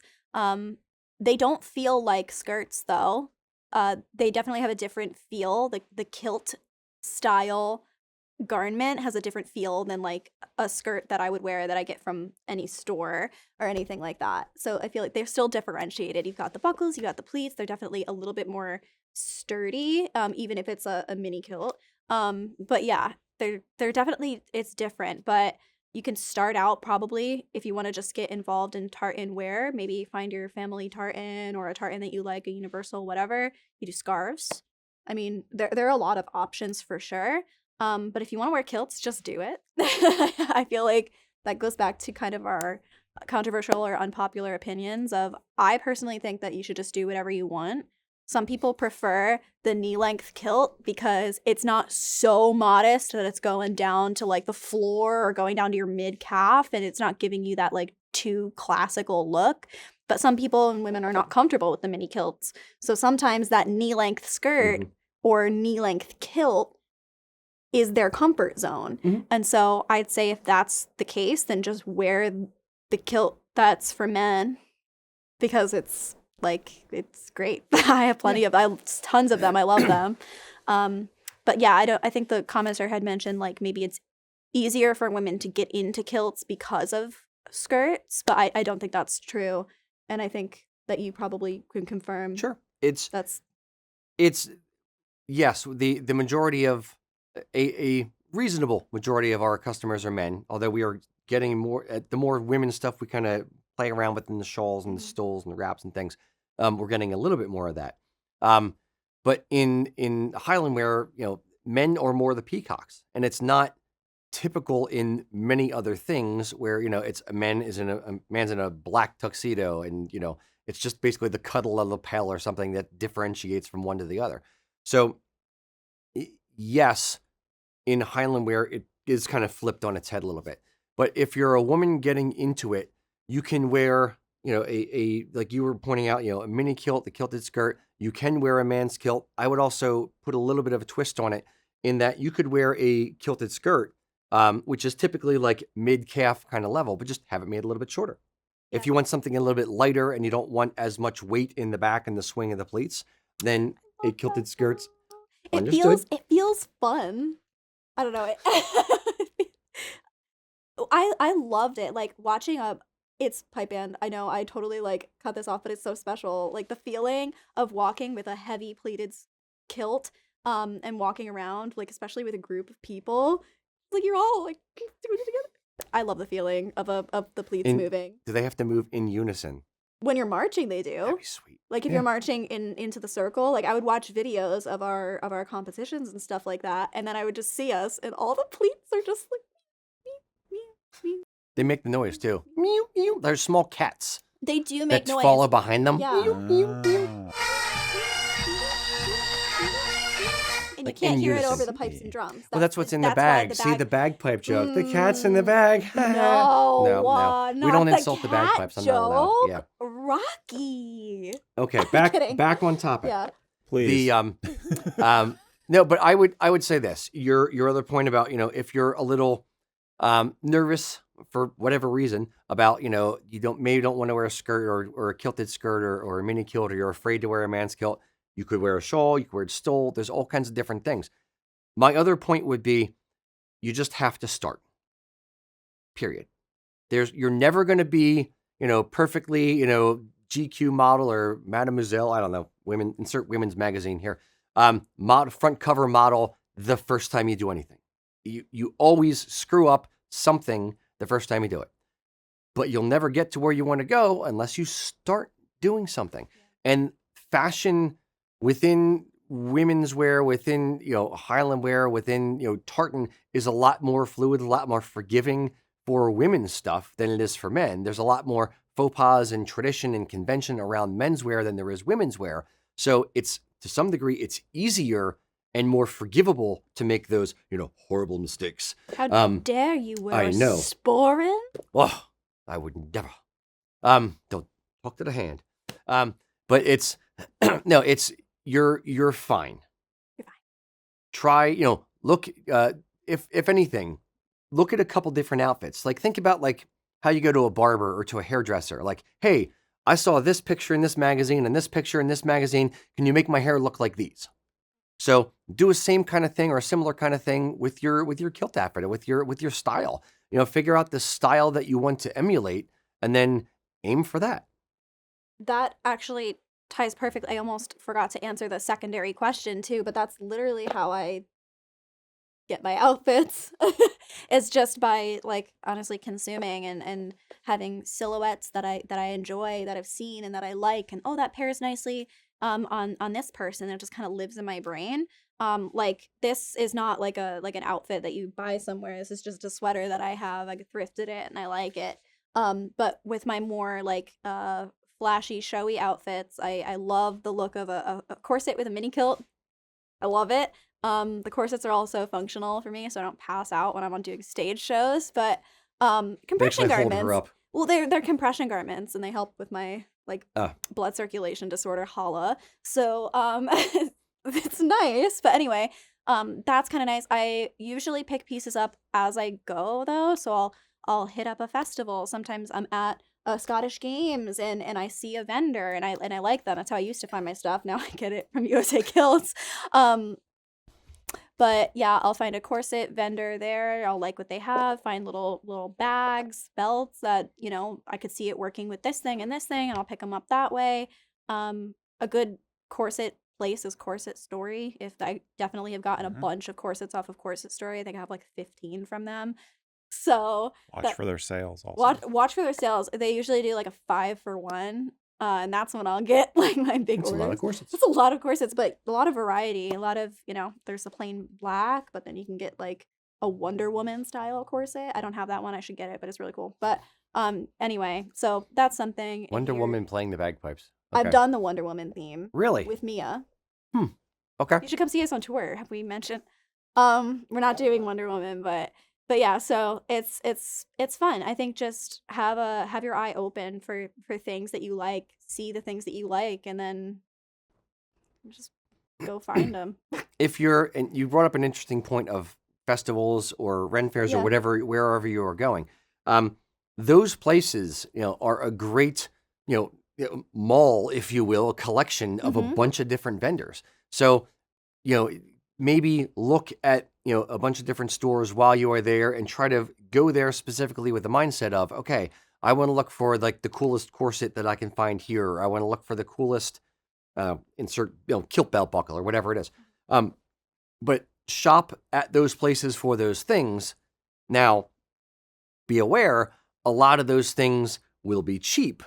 And you're going to have at those type of events, you're going to have a mixture of artisans who are physically crafting things themselves, like leather workers and stuff like that. And you're also going to have just like cheap import stuff, some of which is cool, some of which is well made, some of which is really not. So you have to very much have the old buyer beware. If it's too good to be true, it probably is kind of mentality. Protect yourself a little bit as a consumer, but look around those types of events. And you also have the double duty of, if you're supporting the merchant or the merchants at those events, you're then supporting the event to be able to go on the next year. So you can kind of incorporate those things into your look outside of just going to Target and finding a cool sweater or a cool pair of boots or whatever, or, thrifting your own sweater and that kind of thing. The shoes are thrifted too. Yeah. Very nice. I love a thrift. I don't know if I could wear thrift shoes.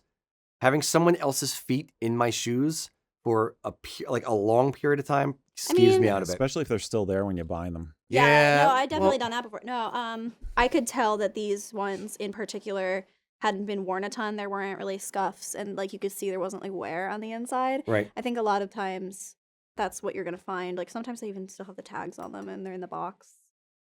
So Fair. That's a different story. But buyer yeah. beware Yes, is indeed. another situation of that. Yeah. Yeah, exactly. Have your eye out. Look Cool. for the deals. Look for deals Look for and steals. support cool companies. Yeah, that's why I love going particularly to find my costume and outfit pieces at different festivals, is because you can pick out the small businesses and find, like, this ring was from a festival. It's one of my favorite rings, but she made it. And I got this instead of getting like a cheap thing at a jewelry store. And some of my favorite pieces are like that, this one as well. So Yeah. yeah. It's hunt and peck. It's look for cool things. Sometimes there are big companies that have really, really cool kilt pins, like USA Kilts. Who? Otherwise, no, it's finding cool small artisans and supporting artisans and craftspeople. Yes, Yeah. 100%. Avoid fast fashion. Yes, avoid fast Boy, fashion. Fast fashion. Indeed. Okay, What's All right. I next? think we've beaten that one to death enough. What do we got next? Indeed. Miss Allie. I'm combining a few questions here. Imagine you're talking to someone who's just getting started playing. Mm. They want to know, is it even possible if they can't read music? Number 2, what sort of equipment should they get? Can you actually get pipes off of Amazon? And how are they going to have to proceed if they want to go for competition? Okay. And I will repeat those points to you later if you want. But Yeah. Yeah. Well, I think we should probably reference our in-house musician. I mean, Rocky gave us. I threw my tin whistle over there somewhere It's earlier. been tossed. It was chucked, actually. But can you read sheet music? No. Okay. Well, I had a book with a bunch of like, here, cover these holes for these fingers, and that's how you play a song. as a piper, we memorize all of our music anyway, and bagpipes specifically have a long history of singing. Like, if you're unfamiliar, bagpipes have a language. It's cataract, and you can sing the tunes with the right vowels and syllables to match the embellishments and the theme notes, and it's delightful. It's delightful. It's the language of pibroch, basically. Got it. And it was passed down through song instead of sheet music, because a lot of people who were writing these pieces were not musically literate or literate at all. They could not write. And so that's kind of like the history of where the instrument comes from. So I feel like it really is the perfect place for somebody who wants to learn a musical instrument and learn something that doesn't require you to be staring at a sheet of paper and it's like this when you're trying to perform. Because I never have sheet music out when I'm performing. It's just, you memorize everything. And so if you can skip the step of having to learn the tune on sheet music, that's not really a problem. As a musician outside of the bagpiping realm, I do think knowing how to read sheet music is important, and it's a lovely skill and it's a helpful skill. It takes the pressure off of you, really, to have to find somebody else to teach you a tune. But I know a lot of very proficient, expert, top level players who either could not or still can't read sheet music in and outside of the bagpiping world, who have a great ear. And that's how they learn, is by ear. For example, all of my TikTok stuff, I learn by ear. I don't like find sheet music and transcribe sheet music, and that's how I do everything. It's a combination usually. And that combination is part of my teaching with the students that I do have is we'll learn by ear, we'll practice ear training, I'll teach them some sheet music because, again, it's a valuable skill to be able to self-teach tunes that you want to find, but it's not necessary. If you're wanting to start learning bagpipes, you do not start on a full bagpipe. This is my bagpipe. This is what it looks like. You don't start on a full bagpipe. You actually start on a smaller instrument called a practice chanter, which is kind of reminiscent of the whistle that you played earlier. That has a little plastic reed inside. And that's where you learn all of the tunes, the embellishments, hand posture, and everything before you have to start tackling this multifaceted, multi-reeded instrument on your shoulder. Bagpipes are very unique in that way, where you start on one instrument and kind of graduate to the next. And so you would want to look for a nice practice chanter. You can probably find some decent practice chanters on Amazon if you really want to, or you can look up bagpipe retailers like Bagpipe Practice Chanter. Anything with a mic in front of it is usually a good Sorry.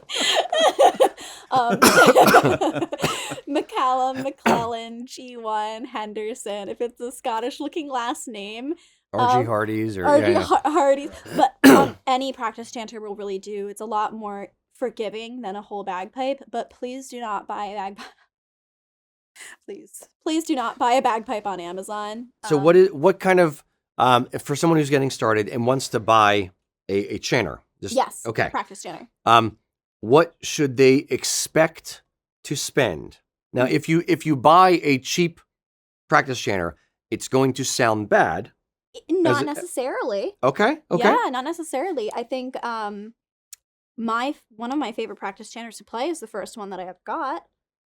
It's my beginner practice chanter. I've had it since I started 13 years ago. Now, what was the price of that? $50. Okay. There are much less expensive ones.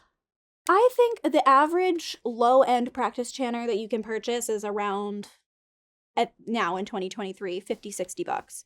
I'm talking imported as in, like made in Pakistan, like made in $20, China. $15 Yeah, like ones. really, really cheap ones that are going to sound Gotcha. no Yeah. matter what you do with them. Yeah, I would look for not a wooden chanter. If it's a wooden chanter and it's $50, then it's a piece of firewood. Garbage. Yeah.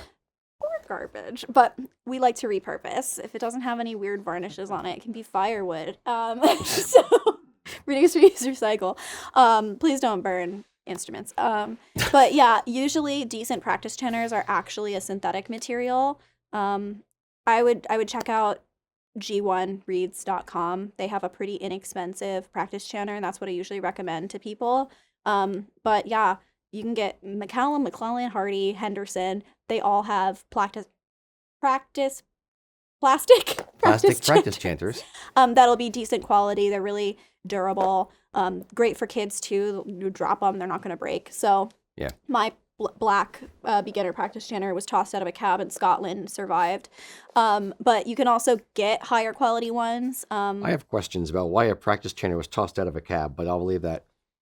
We love World's Week. It's a crazy time for sure. Somebody else found it and they identified it because it had a sticker on it, and they were like, I know whose that is.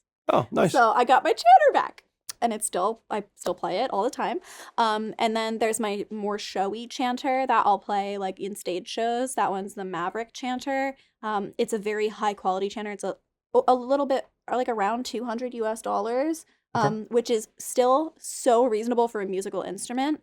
But that I'll record with sometimes, like it's a good instrument. So that's how much you can expect to spend on a higher quality practice chanter if you're looking for something, you have a little bit of extra money to spend on this hobby or maybe career that you're starting to get into. That's what you can expect to spend on the higher end. And then on the lower end, I wouldn't get anything maybe less than $50. That's usually a bad sign. I think the decent retailers in the market, that's the lower end of what they'll offer. Okay. So yeah, that's good to give people a baseline of what they should expect, and that goes back to the if it's too good, if it sounds too good to be true, it probably is. So yeah, just people need to know about where to start and where to start looking. I do just want to briefly add with bagpipes. You can find some definite steals in terms of like reselling and things like that in secondary instruments, but if it's less than $900, it's probably not real. And I mean that in terms of like it might be a stolen photo, as if you have any experience with that.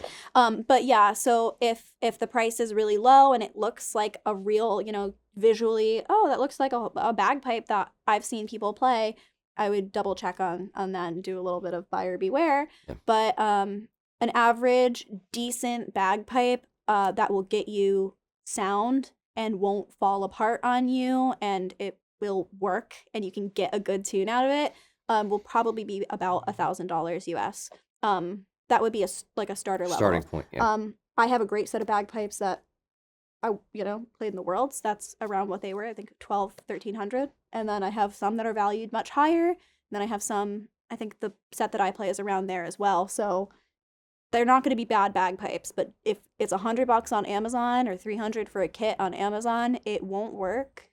And you should just save your money and put that into a practice chanter and a few lessons. Yeah, there's actually a whole, I've seen YouTube videos of musicians / tinkerers, if you will, who specifically go out and buy like the $100 set of bagpipes, the $50 set of bagpipes made, overseas, and then try to make them sound good. I was thinking And they'll- about doing that, but I Yeah. also don't want to support it.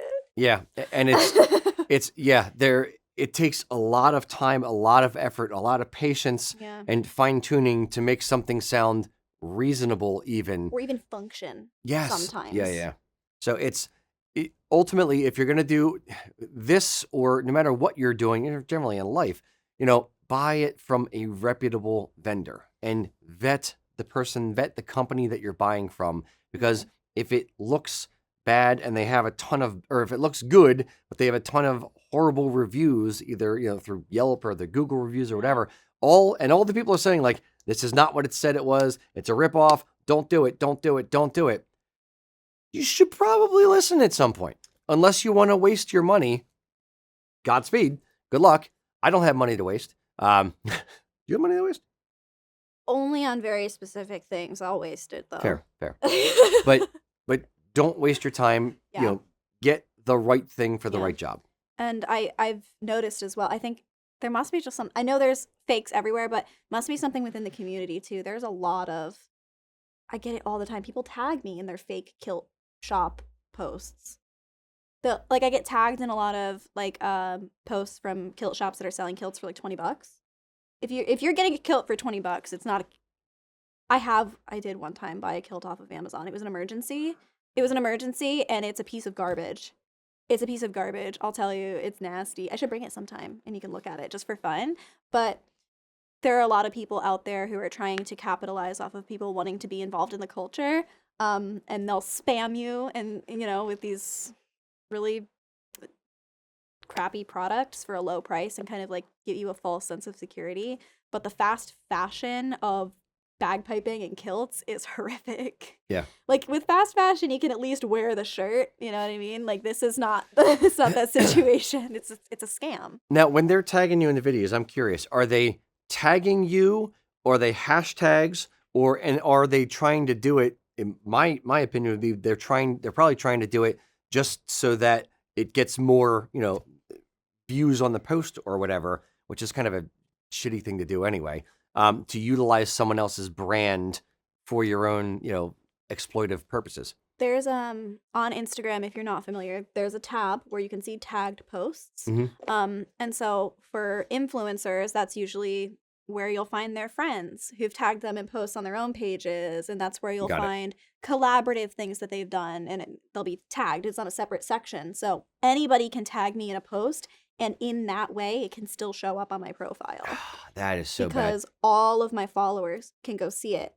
And if somebody tags me in a video, let's say it's on TikTok, if somebody searches at piper.alley on TikTok, it's going to come up with my videos, of course. They're going to be there, but it's also going to come up with everybody who tags me in their mentions.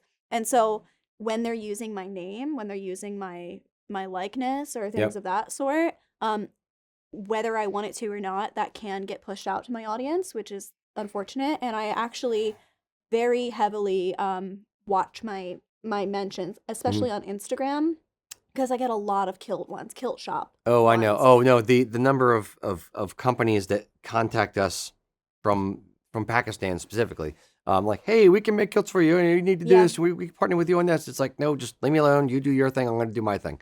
Are you able to untag yourself? On and things? Instagram, I am. Okay. On Instagram, I'm able to remove the tag, but I can't remove mention. So if they mention me in their caption, Right.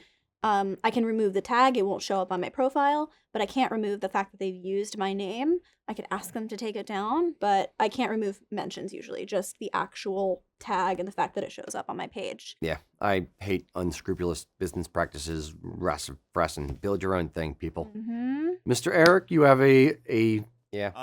Allie, I'm gonna cut this short real fast. I have several people asking more questions about equipment, types of pipes, the pipes that you play on most of your videos.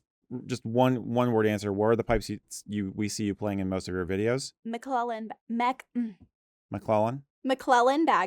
Are those the 1945 ones No. or the 1940s ones? Okay, those are special. You save those. Yes. But they're not poly, right? They're wood.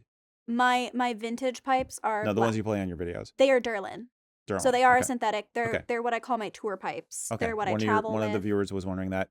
For anybody who doesn't know, Allie is doing YouTube videos, and one of the content pillars she's got is some basic how-to stuff and tech geek talk stuff about the bagpipes and how to play and what the world out there, the world of bagpipes, is like. So be sure to check her longer form content on YouTube as well as her stuff on TikTok and stuff, because she is doing some deep dives. And while I'm on that, some of the topics that you guys were just discussing, I'd like to remind folks that we also did one of our haggis hunting podcast interview type discussions with Allie, and that will be published in the next couple of weeks. So if you want some other views on what it's like to be an entrepreneur and to be a media creator, Yep. I got these guys to put their brains together and give us some answers on that. So look for that in the near future. Here's a social bagpiping question from Frank Sheem. Apologies if I'm mispronouncing. What do you think of pipe bands that have no family or regional connection to Scotland, especially bands in the diaspora like Germany? Do you see them more as caricatures trying to imitate the Scottish bands, or is it not a question of origin or relation to Scotland, but of understanding and respecting the culture? The end of that there is 100% my answer. I think this Okay. ties into Highland wearing everything, the entire thing. But when I was at the Worlds I think it was 2014, one of the times that I went to the Worlds, I remember very clearly that the band that won grade 2, which is on the higher end of the levels, it only goes up to grade 1 for bands. The band that won the grade 2 was a French band. Very cool. Oui, oui. Oui, oui. Were they Breton? No, they were Highland bagpipers. Oh, but they weren't from It Breton. was. Britain, I don't know. Brittany. I Yeah. don't. Brittany, yeah. I don't know where this particular band was Okay. from. I just knew Just they curious. were a French band. Yeah. I don't remember the name. It was a long time ago, and I wish I got more info on it then. But I just saw them playing off. And I was like, oh, a French band won. But yeah, usually, I mean, some of the top bands in the world are Canadian, American, Northern Ireland, France, Germany. There was a band from South Africa. I remember competing in the World Pipe Band Championships. So it's definitely more so, are you doing okay? Like, are you playing okay? Then we don't care where you're from. You're gonna do great, you know? We won the Worlds as a youth band, and we were from America and Scotland. And so I think, the training is the training, the music is the music, the instrument is the instrument. And where you're from, it doesn't magically make you allowed or better at what you're doing. So Yeah. There's a lot of different ways I could go with this. The Scots, generally speaking, are very open about sharing their culture, and for the most part, you're going to find jerks in every culture, but for the most part, the Scots that I know love the fact that there's Americans wearing kilts, or Canadians wearing kilts, or Australians or Germans, like, who connect with their culture. And they're like, wow, like, it's so cool that, it's Scottish culture through the bagpipes, through music, through kilts, through tartan, has kind of traversed the globe and has, like, this one little country floating in the middle of the Atlantic. It's had an impact that reverberates around the world. So there is, and the people that, how was explained to me by Sean Vlogs, or Sean Eats America is his YouTube channel now. Americans are much more concerned about offending, or the diaspora is much more concerned about offending people or not offending people than the actual people who should be offended. So the gatekeepers in America of Scottish culture, the people who would tell me, like, hey, you shouldn't be wearing a kilt, you're not Scottish, they're generally A, not wearing a kilt, B, they're probably not really that much Scottish either, and C, they're not the ones who matter. It would be, if I cared, it would be the people in Scotland whose opinion would matter to me. And again, generally speaking, they don't care. They love it. They love the fact that we're wearing kilts. So I'm very much of the opinion that it's a good thing. And no, it's not a caricature if you're from Germany and in a pipe band, or you're Australia or South Africa or anything like that. Hey, if the Jamaicans can have a bobsled team, Americans can have a bagpipe And band. they sure can have a Yes, bobsled team, let me tell you. absolutely. Cool Runnings has taught us one thing. You know, you're gonna have to do this on your own one day. Thank you, John Candy. This episode has been sponsored. No, yeah, for sure. I'm 100% on the same page about all that. I left some spore in here. Yes, floating. It was floating. I touched it and balding. Yes. Do you have any thoughts on the matter, or No. no? Okay. Eric doesn't think. Eric No. simply I vibes. act. Oh, He exists. Zen. Yes, he is in the moment. Hmm. we love this. There is no arrow. There is no target. There is only the chat stream. There's only the chest. What's As happening it flies over by there? at the speed of an arrow. Yeah. Which I think is great. Thank you, everybody who's been watching and chiming in. Keep have to say it. Getting a lot of love for both you guys. I So think it's keep more up the love good for you. work. They tolerate A lot of me. that. They Yep, love you. yep. And I just think They like me. stop being so lazy and get content going. Yeah, I mean, these people are relying on you, Allie, and I'm getting more requests for you to tour Every in. day. Yeah, I mean, I post every day they of the want you to week. tour in like Texas and Sweden and Germany and I want that Australia too. and just pack me in your suitcase, please. Yes. Okay. We're on tour? Origami. Yes, we're going Out on of the tour Piper together. USA Kilts? Yes, exactly. That We'll would be freaking epic. We're your opening band. It'll never happen. That'd be freaking I'm epic. not paying you, but you're welcome to come. Sweet. I'm gonna let you guys get silly for a couple of minutes. Jason Dugan asked, "Do either of you have any fun and memorable quote hold my beer moments? You know, it can be music related or not." I'm having it right now. Okay. Hold it. This is beer. Yes, ma'am. I want to. It's held. Okay, thank you. That was it. All done. Okay. Hold my Play beer. with it, Now, the are we gonna talk about hold my beer as in I'm drunk and about to do something stupid, so here hold my beer, or hold my beer as in Psh, I got this, hold my beer, and I'm gonna go do something cool, or do both. Oh right. Yeah. It kind of has a dual meaning ish. Yeah. I think I know it more as like. Hold I my got beer, this right. and I'm about to do something unexpected, but Okay. like it's impressive. But I definitely have heard it the other way before. So, Okay. which one? You resonates go with- first. Either, both, all. Yes. Go now. Well, if quick. we're doing the silly one, then I think when I was in New York and I was on tour with Melinda, this is my favorite story to tell for like a stupid moment. I was like, you know what, guys, let's avoid public transportation in New York City. It's going to take us 40 minutes to travel 2 miles. I will drive us because I brought my car down. I drove myself to New York. I'll drive us to the venue. We'll beat the chaos of the train schedules and bring all our gear on the train. And everybody was like, oh, Ellie, thank you. This was my first time meeting Melinda in person too, who I've looked up to for a long time and was being able to perform with. And so I was pretty excited to be able to be offering that. So I was like, hold my beer, I got you. I lost my car though, because it's New York. So I parked my car somewhere and had to move it in very early in the morning because of the time limits you can park on certain parts of the street.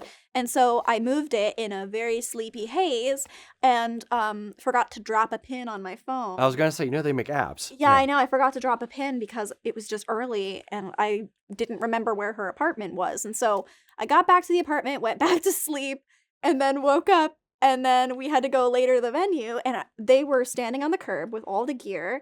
And Melinda had my big container of salty pretzels because I brought them with me. Melinda's holding my pretzels and Why wouldn't you bring all large the salty pretzel? instruments and the gear. She's carrying all my trash, and they're standing on the curb, and I'm just zooming back and forth, running through the streets of New York trying to find my Subaru, and I couldn't find it anywhere. And so I was like, guys, I can't find my car. So we all had to run to the train station. We were like booking it so that we didn't miss the train and we're late to the show. And so that was definitely my like stupid, like, hold my beer, I got this, and definitely did not have it. Okay. And then I couldn't find my car until we got back to New York. So we You had to did go- find the car Eventually, I brought it Okay. here. It's still in New York on blocks now. It is Yeah, almost. it's stripped. Yeah, I entirely. was worried that I got towed or something, that I parked wrong, but we had to go to Boston right after that for some shows. And then after Boston, we went back to New York, and that's when I found my car. And it was so close to where I was staying. It was so close to her apartment. It was right around the corner. Like from her doorstep, I could have tossed like a tennis ball and hit my car. It was that close. Tell me you walked past it and you like realized like, oh, I had actually walked past it or something when you were looking originally. I was so stressed out that I don't remember anything. I was so frantic because I was like, I'm gonna let her down. She's gonna hate me. I'm gonna make us late. That was mine. All right, I have one like weirdly similar actually. I just remembered this How? here. Oh, hold on. Here's how. I went up in like the early 2000s. I went up. My one buddy lived. Neil, my tattoo artist, lived up in Benham, Mass. And I was going up in March to go see Dropkick Murphys up in Boston or in Boston. So yes, Boston. indeed. So I went up to go see them, and he couldn't go, but I took his fiance Nancy, and I'm like, yo, all right, let's go. She's gonna go to the show with me. So we didn't want to try to drive in Boston. I've driven in Boston before. You don't want to drive in Boston.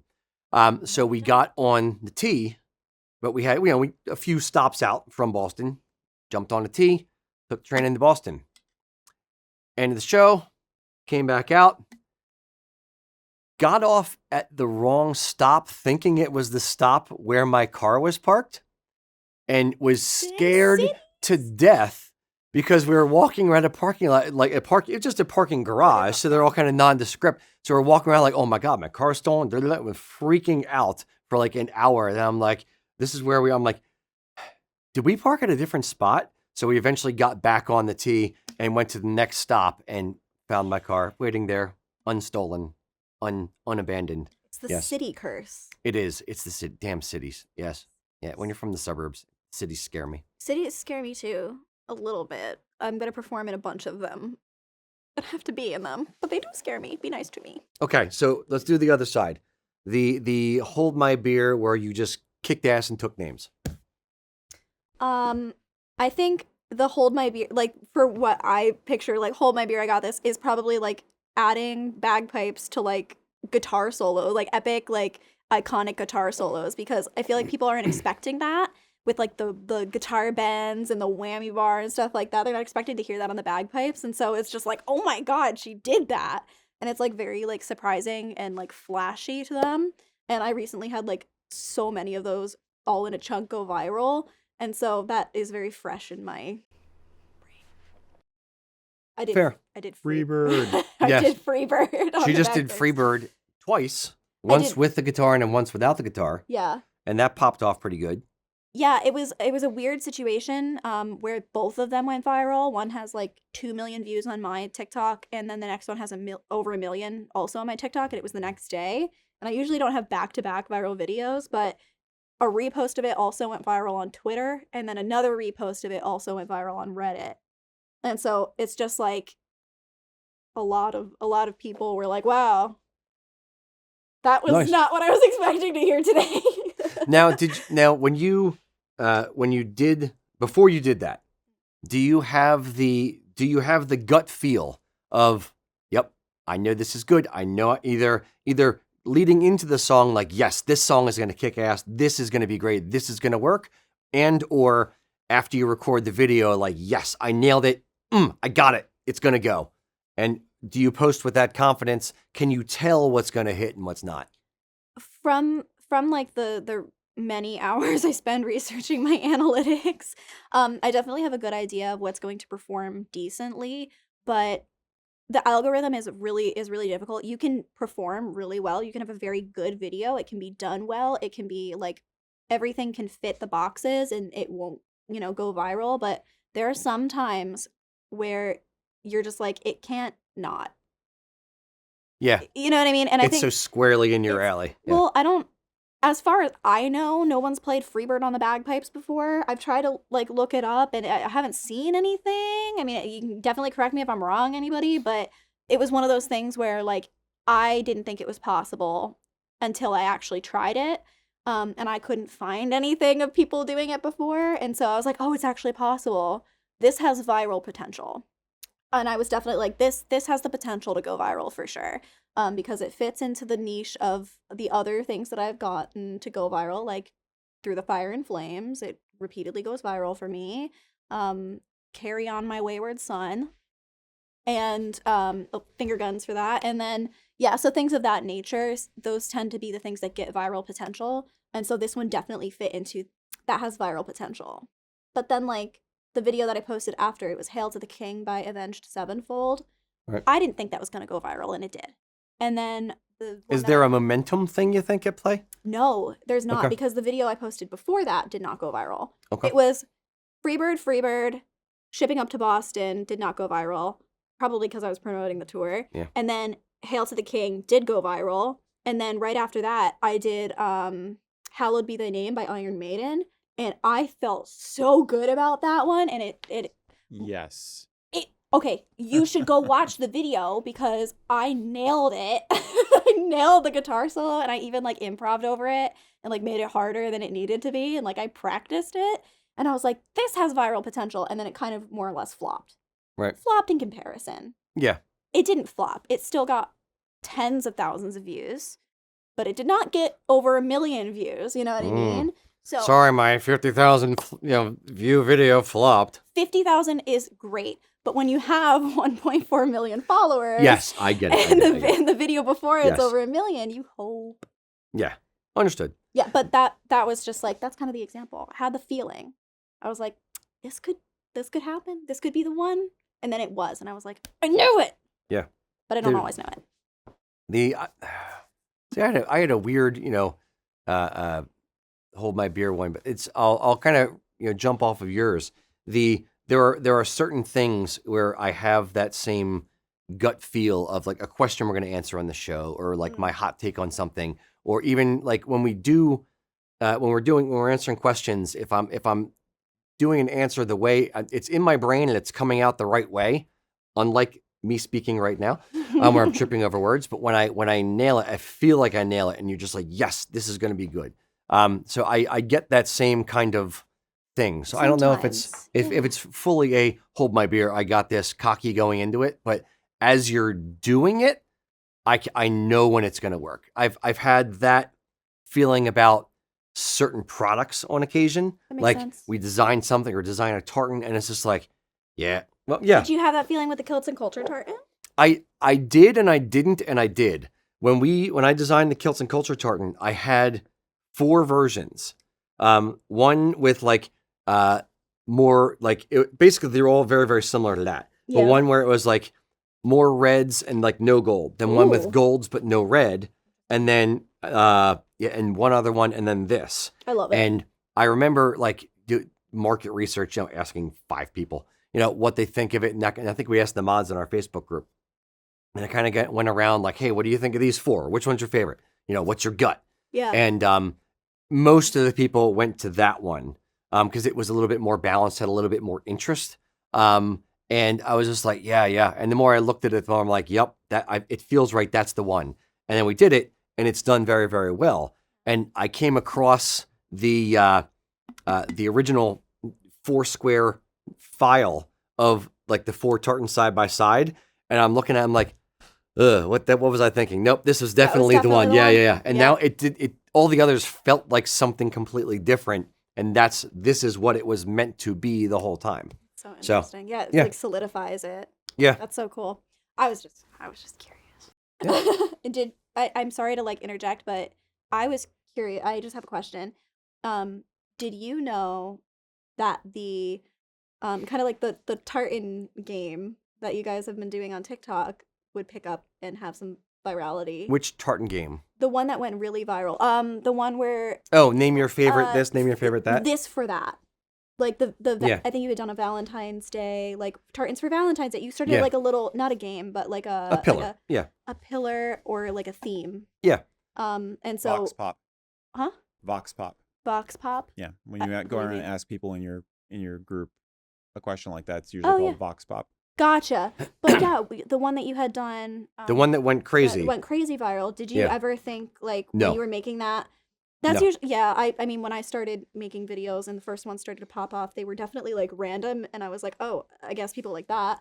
But I was just curious if you had that feeling, like, no, not this at all. is a great video. No, not our strategy for TikTok. In fairness to Matt, who's not here today, but he's out there somewhere. Matt is our one of our Max, the guy who's kind of helped our TikTok along, one of our videographers in house. We've just kind of had our strategy meeting for TikTok was, hey, let's do a bunch of shit and throw it against the wall and see what sticks. So let's try a bunch of different things and then learn from what is working and not working. I dig it. And we knew that it was a different platform, so we had to do different stuff than we do on Facebook or on YouTube or on IG. Yeah, so it's a weird place. Yes. So no, we had no idea that particular one was going to go the way it did. The one that I'm here patting myself on the back a little bit. The Jace's Faces, where we make our one of our store associates, Jace, make him drink scotch. We were at Celtic Classic, and for us, when we do a festival, scotch is medicinal. Scotch whiskey. So we have to, at the end of the evening, after the crowds are dying down a little bit, your feet are killing you, your ankles are killing you, your knees are killing you. So I, get a good bottle of scotch and, give it around to all the employees. And I was like, Jace, here, try this. And he's only like 22 and not a scotch drinker. And I share this moment with him, and it's only a Jason Rocky moment where I handed him the thing of scotch, and I was like, all right, here's how you drink it. So I explained it to him, and he's like, okay. And he drank it, and the face that kid made was pain. I saw pain in his soul. And literally, it was one of those things like, it's good. And we were laughing hysterically, and I'm like, I need this on camera. We have to do this. And it was one of those things where I immediately said, I'm like, all right, we're going to do a thing called Jace's Faces. It's going to be a pillar of content. We're going to do this. That's funny. And he was like, I'm here for it. Let's and you go. Just knew. Yes. You felt it in your gut. I felt that it would work. Yeah. And others were kind of like, I don't know. It's a little schadenfreude. You're kind of making fun of it a little bit. Or I don't know if he's going to want to do it. And I was like, nope, it's going to work. He said it's okay. He said he'd do it. Let's do it. And it's kind of ticked off more than I thought it would have. Pleasantly surprised. It's a good feeling when you're like, I know something. Yes. I know what I'm doing a little bit. It's fun exploring it and seeing what works and what's not going to work. 100%. Yeah. Part of the game. Absolutely. Yes, that's the fun bit. All right. Eric, what's up? We have What's in the chat? one more. Or did you want to add something?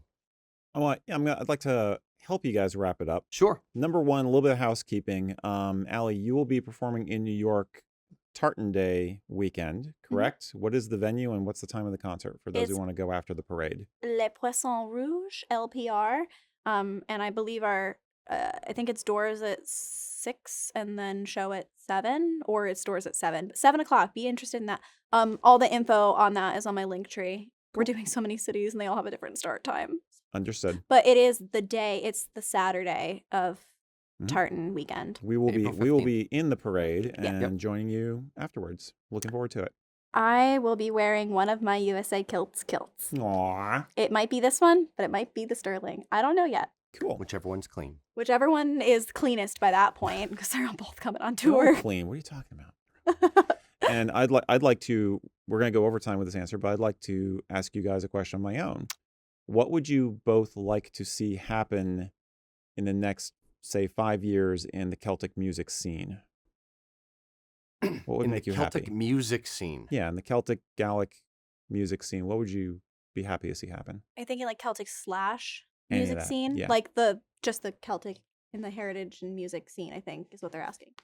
Heritage and music scene, or just music? Music. Okay. Just music. Okay, never mind, I was wrong. Then you go first. Okay. I would like to see bagpipe representation in not only traditional ways. I would like to see more bagpipers starting to get platforms as musicians. Bagpipes have always had their place on social media as kind of like a joke. And I would like to see more people not, showcasing. We all have the ability on our phones to start posting social media content. And if people are up for it, I would love to start seeing some more bagpipers playing well and playing their hearts out and sharing their passion for the instrument and trying to do good for the instrument and the culture, sharing that on social media. Because I want friends. I want friends. I will point something out that it's almost it's not uniquely a music thing, but it is very, very apparent to me in music. just because one musician is winning or popping off, it doesn't mean that others aren't or can't or shouldn't. So there's room for all of that kind of stuff. Like whether a space is crowded or not, if just because you're doing well in music doesn't mean that Susie Q bagpipe lady can't do well doing a different type of thing or doing the same type of thing.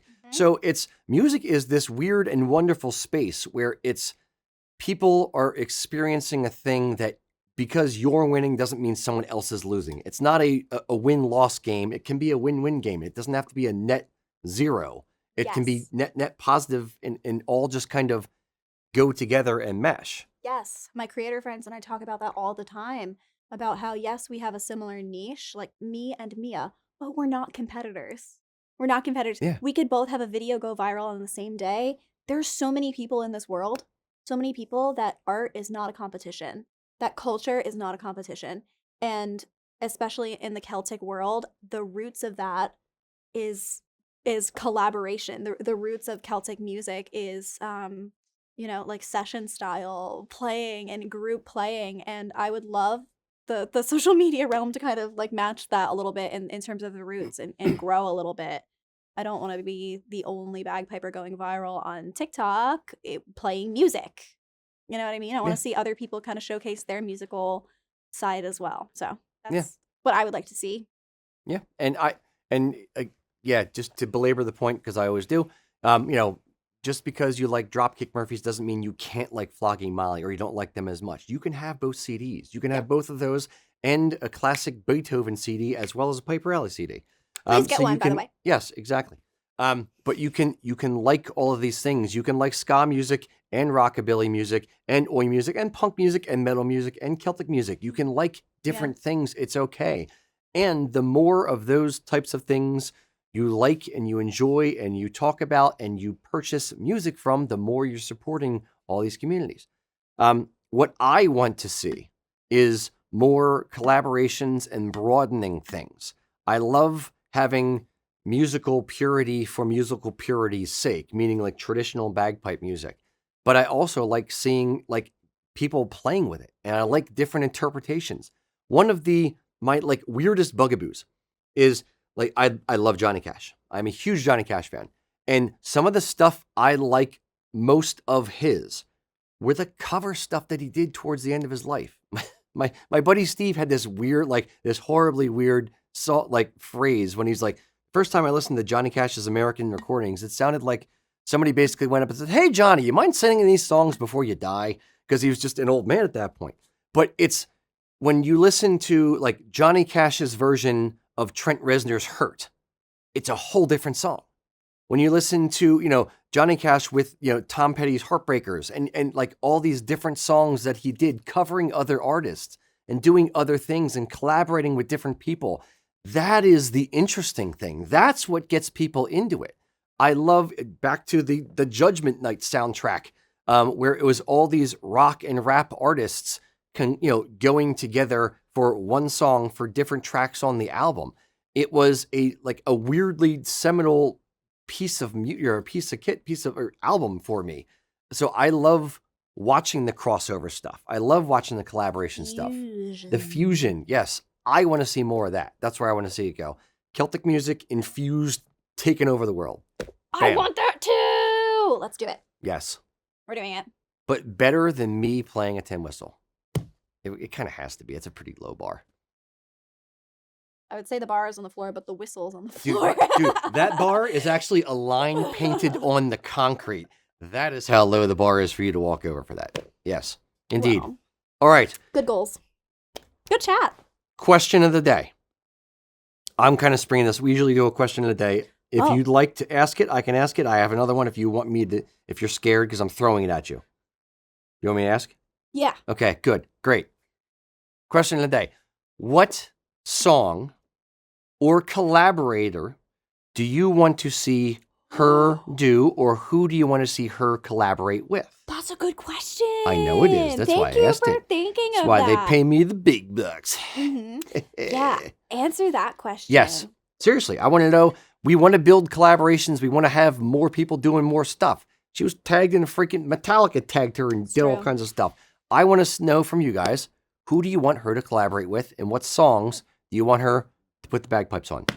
Let us know in the comments. Thank you, everyone, for joining us. Until next time, boys and girls, Slanjava. Bye. Bye. We're gonna do it later. Later. So this is my cuticle bruise. Baby.